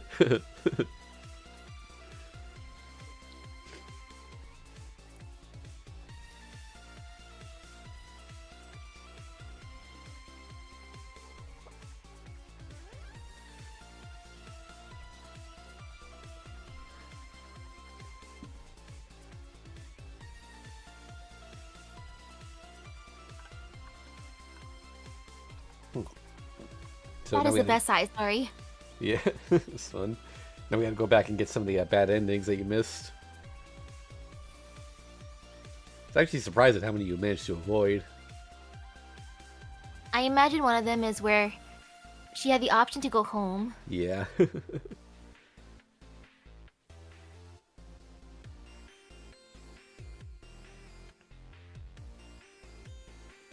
Hope the song doesn't get claimed. I don't think it should, since it's just the main theme, but remixed. But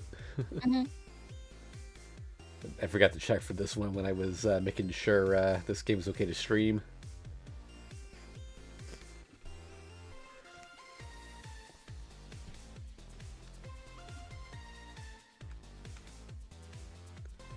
And if it does get claimed, I'll just mute it later. But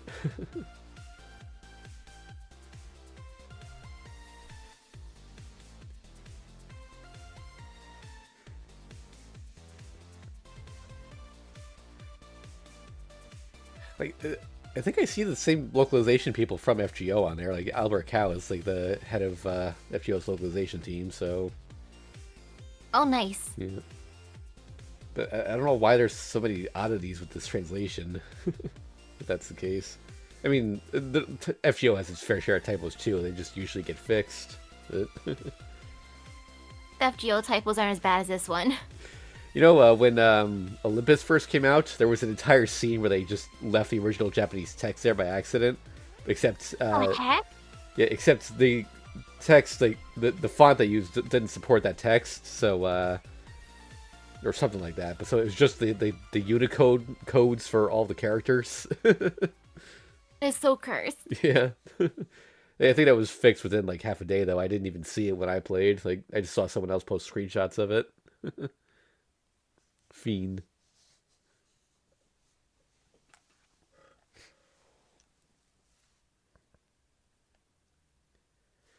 Alright, I mean, we got a new ploy thing there, but first let's check out those bad endings. Alright. Don't remember which choices it was specifically. Let's try B.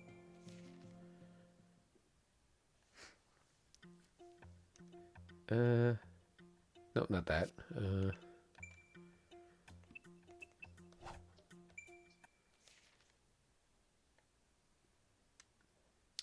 No, that. I assume if we don't go see Toko, then we can't get the good ending. Or I never really tested that, but yeah, just go home. Maybe I should just go home. The weather forecast said it'd be sunny. If this gets any worse, it might be hard to get home. Most taxis are only willing to drive halfway up the mountain. Ritsuko was right. If you really wanted to get home, you'd have to be ready to be soaked to the bone. Thinking about it, I couldn't believe Aozaki stuck out the commute to and from school for over 2 years. I was impressed. What's up, Kojika? Isn't everyone in the drawing room? I just forgot something in my room. You guys can go on ahead. Oh, is she not going home? I think she's using that as an excuse to,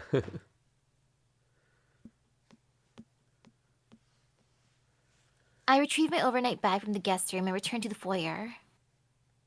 I could hear Ritsuka and the others laughing in the drawing room. Reluctantly, I left the Konji estate.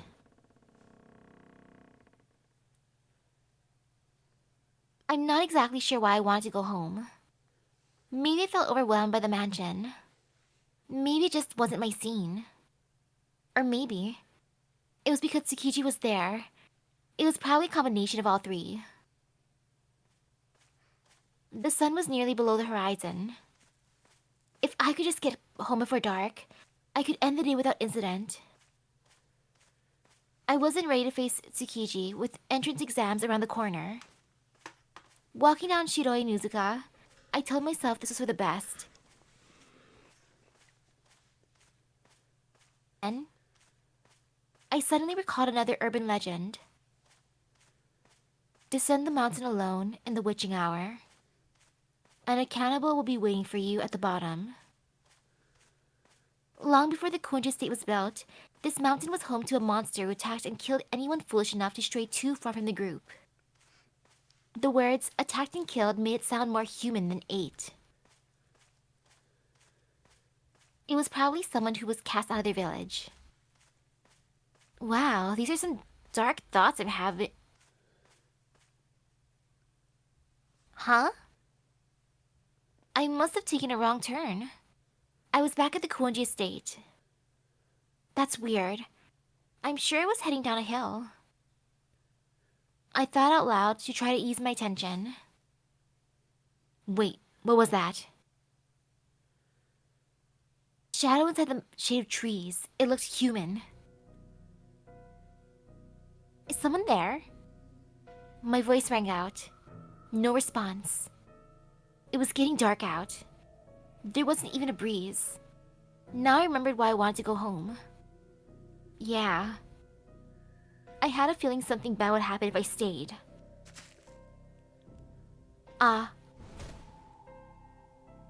Something impossible unfolded before my eyes. I felt a sudden shock in my stomach. Reflexively, I brought my hand up to my mouth, too late. I fell to the ground. Warm blood flowed out of me, along with my strength.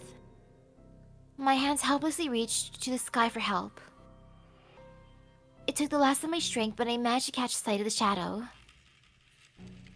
Now that won't do. Don't finish before we've even started. Something axe-shaped came swinging down. The last words I ever heard came from someone with the face of a monster. Dead end.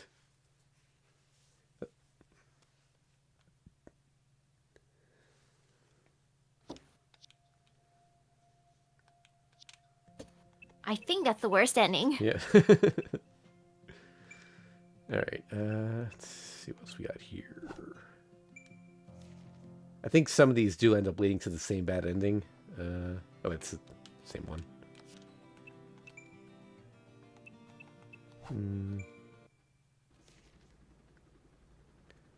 Nope, not that.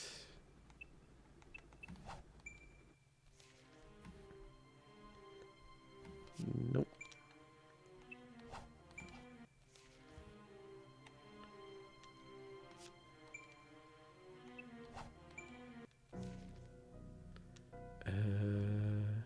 Nope.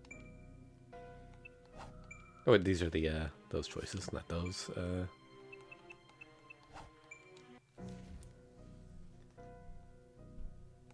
We should stay in each other's rooms until morning. Or stay in our rooms, yeah. I felt that it would be best for everyone to stay in different guest rooms until morning. That's all there is to say. There's no point in ratcheting up suspicions even further. We can resolve this whether we know the culprit or not. Just like that, Sister Yuika took the reins. Nobody objected to her display of authority. Well, almost nobody. Ritsuka was sulking. Everyone, please spend the night in different guest rooms. Make sure to lock your doors and don't let anyone in until morning.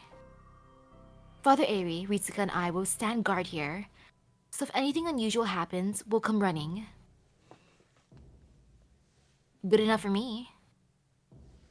The suspect could be from the church, but at least there's no chance Yuika's a ploy. Why is that? She hates witches. No way she'd ever fall for a ploy Kishaw's sweet talk. Okay, we're done. Everyone, grab what you need, return to your rooms, and lock yourselves in until morning. You just have to postpone your toilet breaks until tomorrow. The plan to hole up in our rooms was accepted before I could say anything. It did seem like the safest and simplest plan.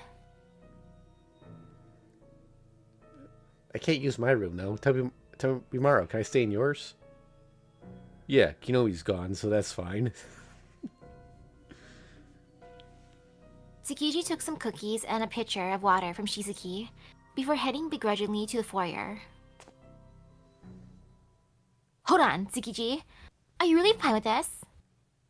Hell no, but the majority's spoken. We're smothering the problem without solving it. Gotta love democracy. Still, it's the obvious choice. If anything happens, shout for help. I'm on the second floor, so I got you covered.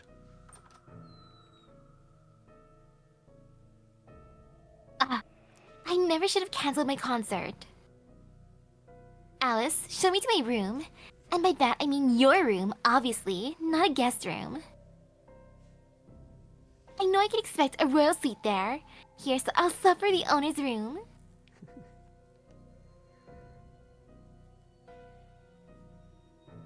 I'll be in my bedroom. Nobody better come near it until morning. Sleep here. Wake me if anything happens. Everyone went their separate ways. Doubt still nagged at me, but I went to my assigned guest room for the time being.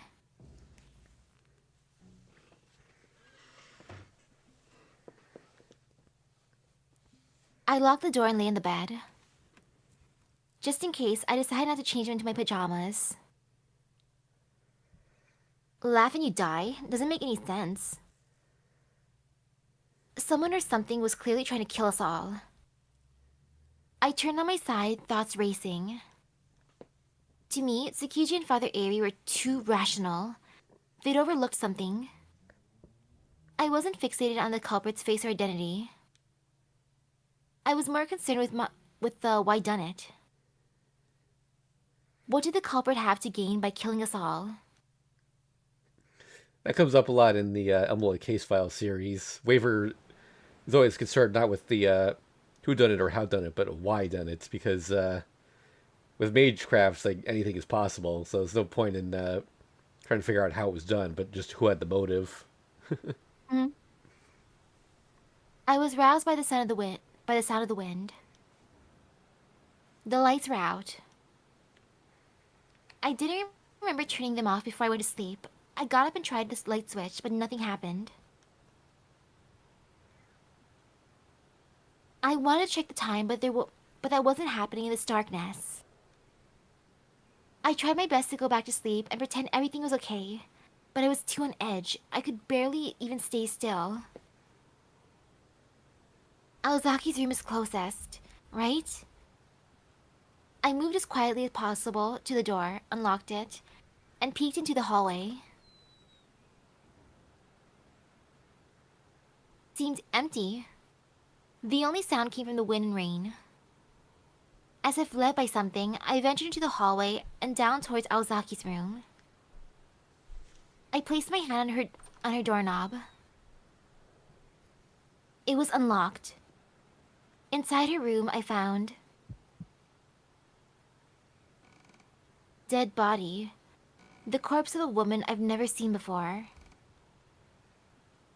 Did I scream? Did I imagine Hoden? I couldn't tell. The rain tonight was too intense. Creak, creak. Oh, that wasn't the rain. It was the sound of hinges. I realized the door was swinging and looked in its direction. It was coming from the room next to Aozaki's. Shizuki told me before that it was her study. Something was on the door. A liquid, thick and red, like paint. Inside the study, I found the gruesome sight of Aoko Aozaki.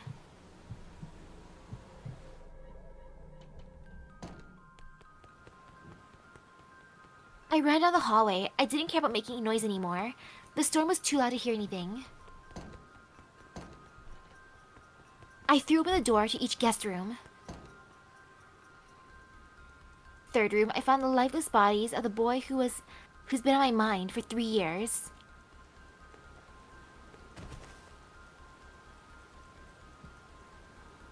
Panting, I nearly rode down the stairs. Too fast, I fell. My body bounced off the steps and rolled into the foyer. Nobody was around. The front door wide open.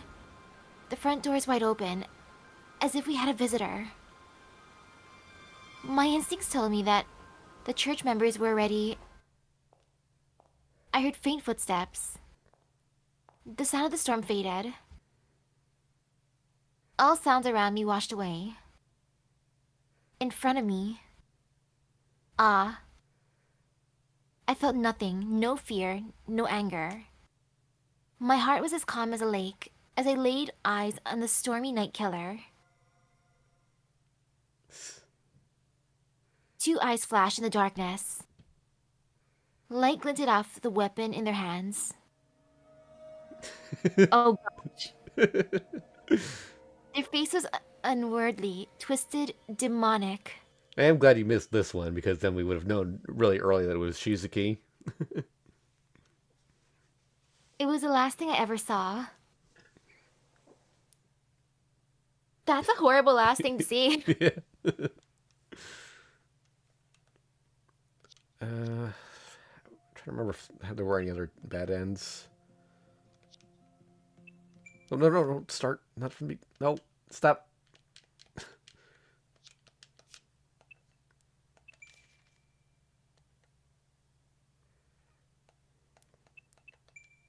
Okay, let's see.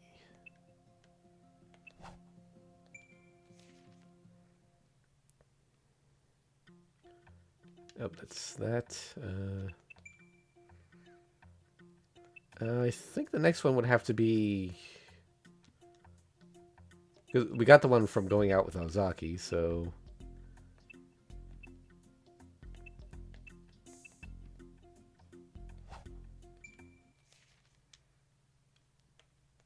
Can rest easy now. I think that's a new one.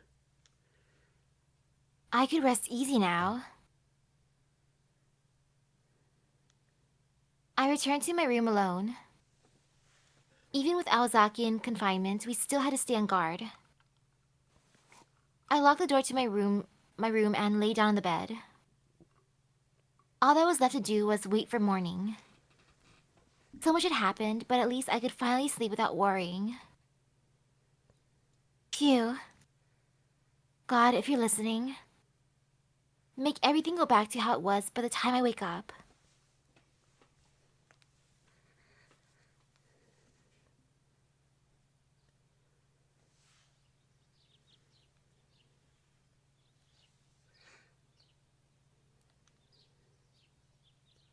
Okay, birds are chirping. Oh, is this the same Morning. 5:30. as... Okay.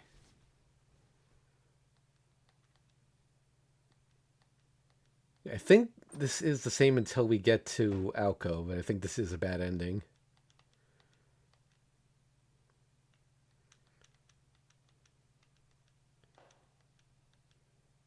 Oh, yeah, this is new. Hey, is anyone out there? Is anyone alive out there? I yelled into the void of the west wing, but no one responded. My hunch was spot on, something was wrong. The mansion was now the cleanest, quietest place in all of Misaki. It was over.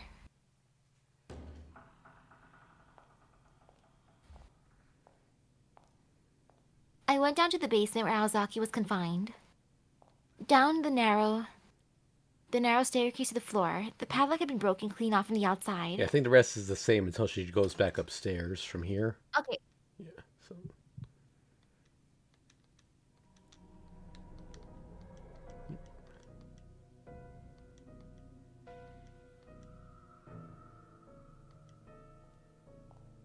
Yep, there's... This part's new. Okay. But whoever the killer was broke the lock, made Aozaki laugh, nonchalantly went upstairs, and cut off my means of escape. They were going to show up soon. They must have been hiding somewhere waiting for me to come down to the basement. The stairs were the only way out. If the killer followed me down here, I was trapped. Well, doesn't matter anymore. I was at a dead end. Game over. Victory to the real killer. My thoughts are interrupted by the sounds of footsteps. The footsteps of death. Oh wow, she just accepts it. It's like, whatever. Yep. It's my time. That might have been it. Let me just go through them one more time.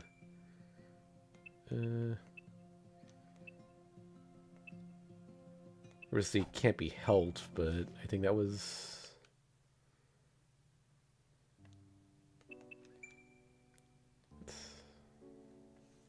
I don't know If that's how it has to be, then there's no helping it now.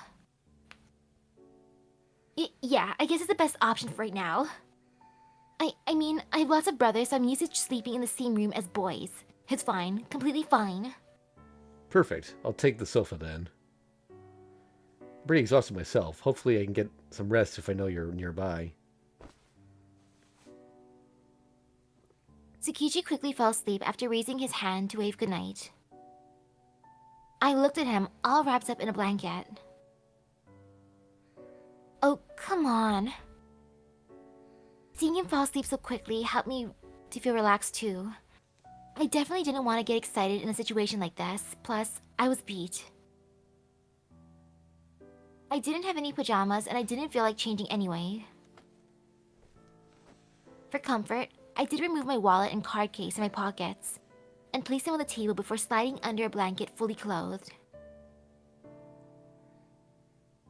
I couldn't fall asleep as fast as Tsukiji, but I could feel myself drifting off already. Into a deep, deep sleep. Did I just hear laughter next to me? Well, now we know from the good ending that, yeah, I saw the photo.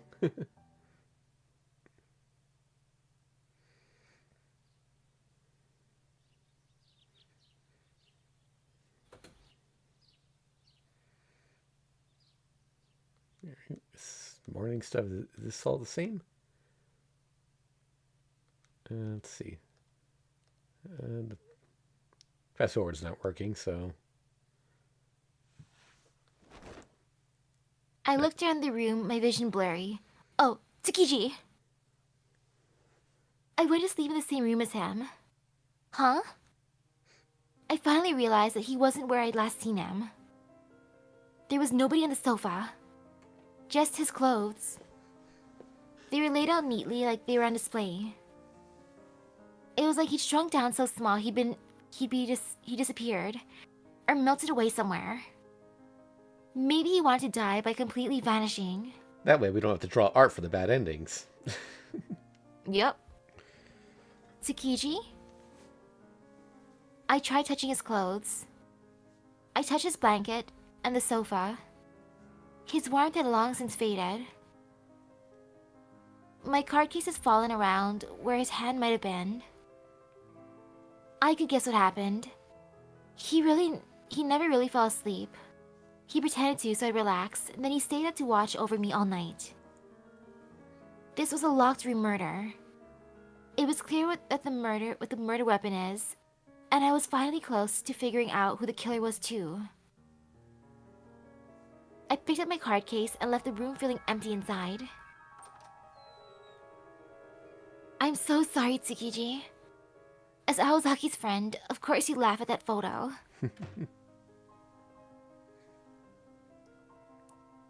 It was quiet. The air was crisp. My mind was so blank I almost laughed. Tsukiji's room was clean and tidy. I think this is all the same now. Yeah, this is going to go down to the cellar and, yep.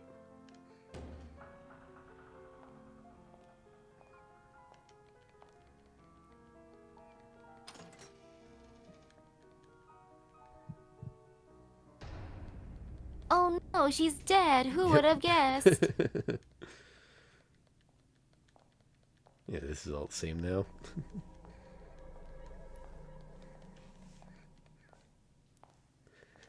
Alright, pretty sure that was the last one. Let's go through it just to make sure.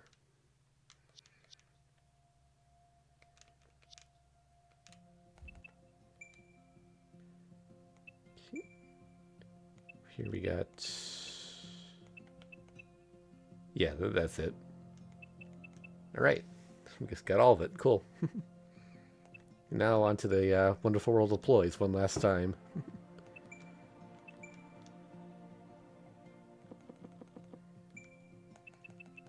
Oh, we got 2 of them. Nice.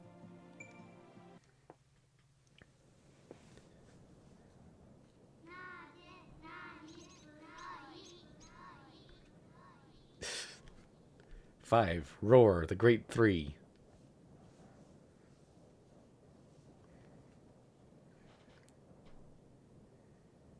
What a way to start under a bright blue sky. Though I don't look like Miss Alice is here yet. Pretty sure I got the right time and place. Maybe I should get started and save some face. No, that won't be necessary. I've been camping out here since yesterday. Oh. Alice? Wahaha! Talk about overprepared, lol. You're taking this way too seriously. Spoken like a true amateur. Gah! Never underestimate mountain climbing. Some migrating birds die trying to make it over the mountains. Did you know? Stay prepared or die. The mountains knows no mercy. Disrespect the gods here at your peril. Yep, you're chicken gel frizzy as ever. That would be crazy with the rhyming slang. I'll say it again. Do not underestimate me or the mountain. I'm twice as prepared today than I am normally. Heike, you're really in today. Anyway, Robin, it's time for the wonderful world of ploys again. And since I'm in such a good mood today, I'll talk about something very special I've been saving. Yeah, that's what I'm talking about. The great 3 ploys. Your mums, whatever. The first generation. 3 miracles passed down from the first generation. we're talking about, right? 3 masterpieces forged by the first witch. Thames Troll. The Thames Troll, the bridge giant. Flat Snark, Oil of the Moon, and, what was the third one? That's still a secret. This time, I'll talk about Thames.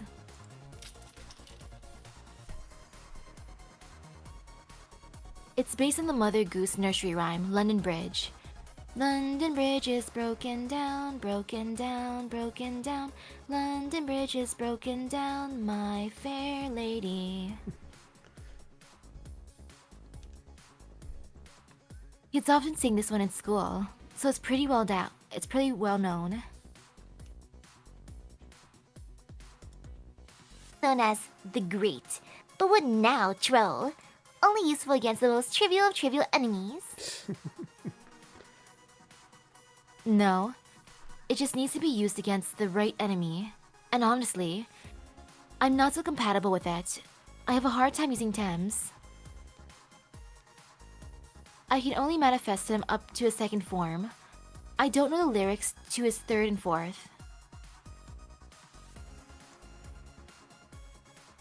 What are you talking about? The lyrics to London Bridge. Wood and clay will wash away. Wait, what? Yeah.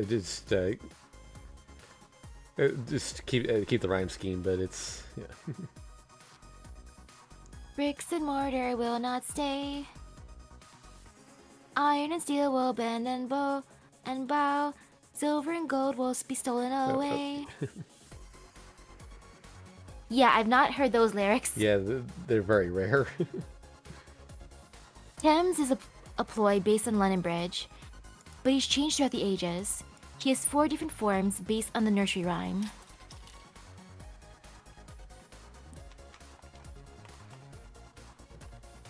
Don't and then 2 others. Are you sure you want to be given away secret information like that? It's fine. These days, anyone can look up the lyrics to London Bridge and find them out for themselves. And besides, the best I can do is use his storm form, so it really isn't a problem if people find out.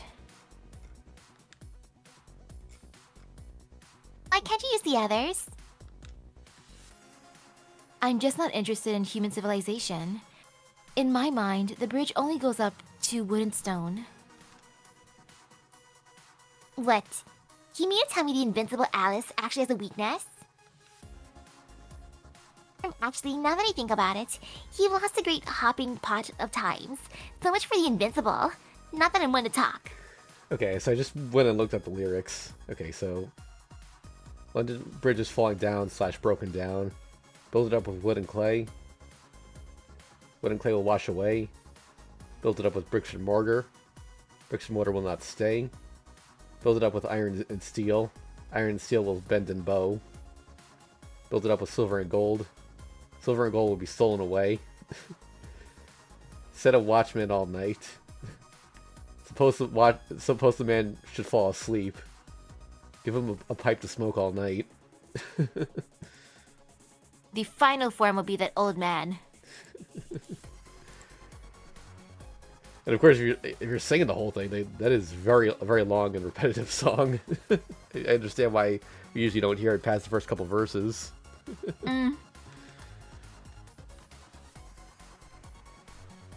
Rumor has it that the Thames Troll is the strongest golem in the world.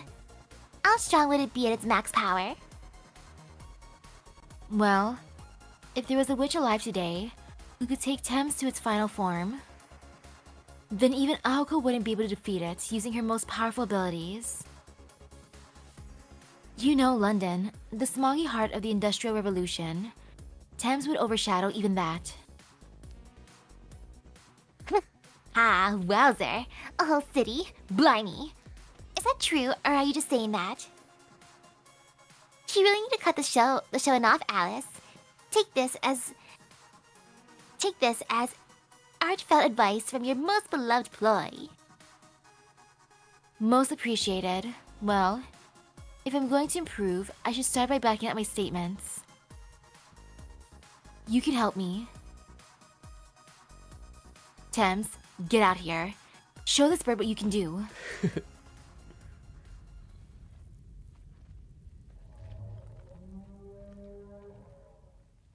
Oh, sure. As if this thing could do anything to... Wait a tick. He looks stronger than usual, and they've got nowhere to escape. Remember what I said? The mountain knows no mercy. Didn't think you mean this.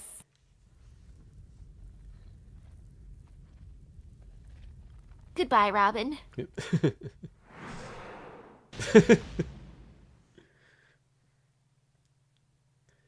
Hanmanono. Don't know what that is. Alright, and the last one.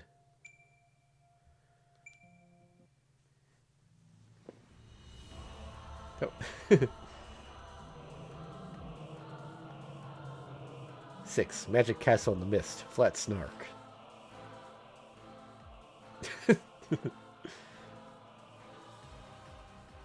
Titles, but I actually have lines. I know. I found them annoying, so I spoke with the editor and had them cut. Great. As always, we're gonna telecom our you with praise, Miss Alice. So I'm the only one acting in a silent flick. The Great 3. Second one, right? Yep. Just so everyone knows, Snark's body's liquid. That's why some call him the oil of the moon. Who gave him that name Flat Snark anyway? Someone you know well. Before I met her, I never gave my ploys names. I just called them number 1, number 2, and so on, based on strength, importance, or whatever I felt like. Actually ordered them. Kinda lazy not giving you a name. Then again, makes sense to keep it simple. But why so orderly? If I gave them random numbers, that'd be confusing. Which one's strongest and which one I like the most depends on my mood. I'd change the order based on how I felt. Diddle Diddle was always number 1 though. Thames would usually be 3 or 4. Oh, I just remembered. When playing with her in the ploys, my numbering system did cause a problem. Aw. Cute. My daddy's coming tomorrow. Can I borrow the 6th ploy? I really want to impress him. So, I let her borrow what I decided was my 6th favorite ploy that day. Think I know where this is going, but I'll bite. What ploy was it? It was a perfume she later called Goblin Fron. Once you put it on, you can only speak in curse words and slang for an entire day. What a ploy. That's when she came up with the idea of naming ploys. For some reason, she looked like she had been crying. This one's Sweethearts. This is Script Humpty. This is Diddle Diddle. This is Flat Snark. Those are the names from now on, okay? They say a name defines you, right? I didn't want to give them the wrong one, so I just characterized them based on how I felt. Nobody can tell you're feeling. You should realize that what you do affects me too. Plus, naming ploys is going to be the next big thing, for certain. People will tire of it eventually, but still. And if we're going to name them, we have to name them something trendy. Trendiness is key. I've given my ploys names ever since. It's kind of a hassle remembering them all, but I never mix them up now. Seemed like an obvious thing to do after the fact, but it was such an original idea at the time. Genius, really. Yeah, genius. Unlike you.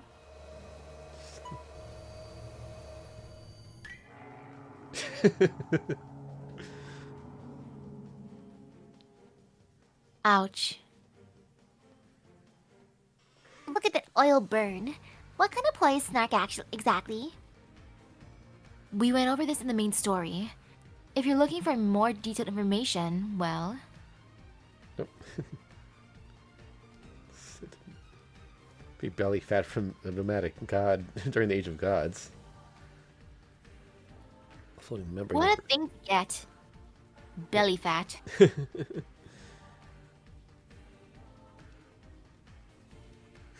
Right on. So Aoko burned all your precious oil.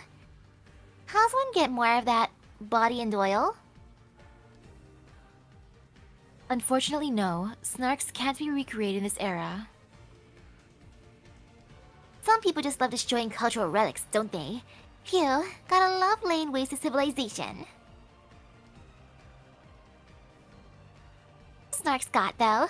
I thought that trail was bad enough. Bwahaha, some great ploy. I loves me a good tall tale.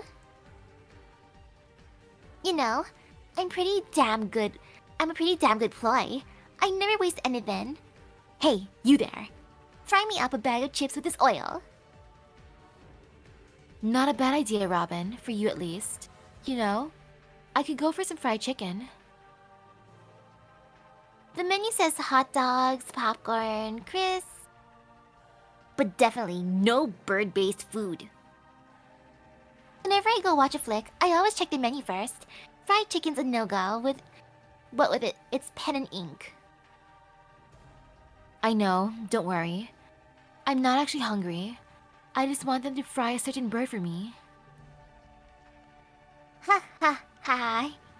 You wouldn't. Wouldn't I? Don't you want to experience the sensation of your entire body being boiled in hot oil? Another cause of death to add to your collection. In peace, Robin. I need a better hobby. Anyway, thank you for your offer, but I'm going to have to decline.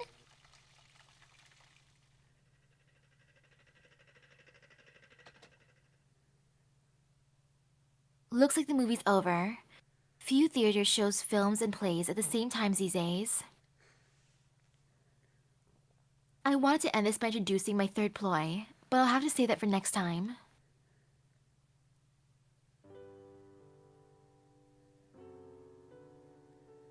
To all of you who stuck with us through the lengthy main story and the side story that could either end quickly or take forever. This marks the end of Witch on the Holy Night. Let us continue the tale someday, someplace, when a bright, roaming star drops from the sky into your lap. From the bottom of our hearts, thank you for sharing this long journey with us.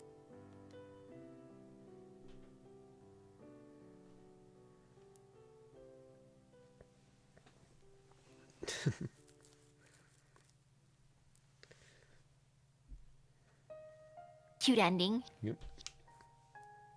And the title screen changed. Yep, so that's it. We've covered every single Type Moon visual novel.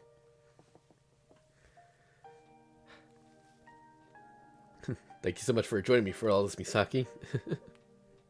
Thank you for inviting me. Ooh. Actually, with this also, I now have playthroughs of every single Type Moon game on my channel that has an English translation. Oh, nice. There is one small exception. I never did the DLC for the Today's Menu for the Emiya Family game. I didn't like that game very much, so I never got the DLC. No one's ever asked me about it either, so... that said, though, if anyone really wants to see me do the DLC, I've got my Patreon. I could do it at the $5 tier since it should be short.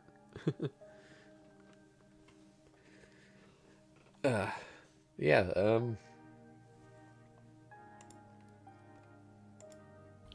there's one other thing I wanted to go over, like, lore-wise, because there are some little details about the magics that they kind of skipped over. So, Alice's ancestor, Yumina, is actually the wielder of the first magic. Ooh. Although we don't know much about it. The second magic was, of course, Zelrich with the kaleidoscope. Third magic was Heaven's Feel, which is held by Ilya's ancestor.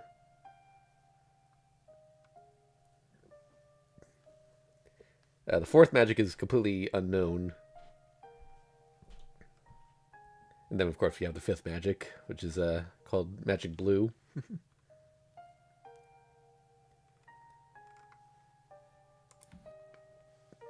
Yeah. Alright, so with that wraps up our streams for now. Misaki and I are going to go on a little hiatus from these weekly streams. I'm working on Saturdays until Christmas, so I need a little more time in my schedule for other things. And Misaki here needs to finish Lost Belt 6 before the last event of the year, otherwise she can't participate. By the way, folks, if you want to see more of Misaki, you can always click on her name in the title there. She streams on YouTube and Twitch like I do. You want to tell everyone a little bit about your channel? Because we never really discussed that. Currently, I'm mainly playing gacha games because gacha games I love, gacha games life. Once you get to gacha hell, you can never escape it. That's my best description. Yeah, pretty much. Although you do occasionally play other stuff, like you've been working your way through Fate Samurai Remnant, and you're almost done with Fate Extella Link. Yes. Good news is, once you do finish Lost Belt 6, it's going to be a pretty long time before Lost Belt 7 comes out. I think there's going to be a lot of downtime next year, so you can do interludes or just play some other games, you know? I need the interludes. I want that beautiful quartz. There's so many good banners next year. I'm kind of scared. Oh, yeah. All right, so it was a little bit of a short stream today, but this was not going to fit into last week's stream, so... Yep, all right. Well, once again, thank you all for watching. Assuming nothing comes up, we'll be back on January 6th. We're going to start playing through the first 3 generations of Pokemon, because Misaki's never played them. Nope. Hopefully on Wednesday, I'm going to try and get back to Super Mario RPG. I might do a solo stream on the weekend. I don't know when or if I'll do that, but yeah, I'll probably have a better idea by Wednesday. So yeah, I'll see y'all then. Later.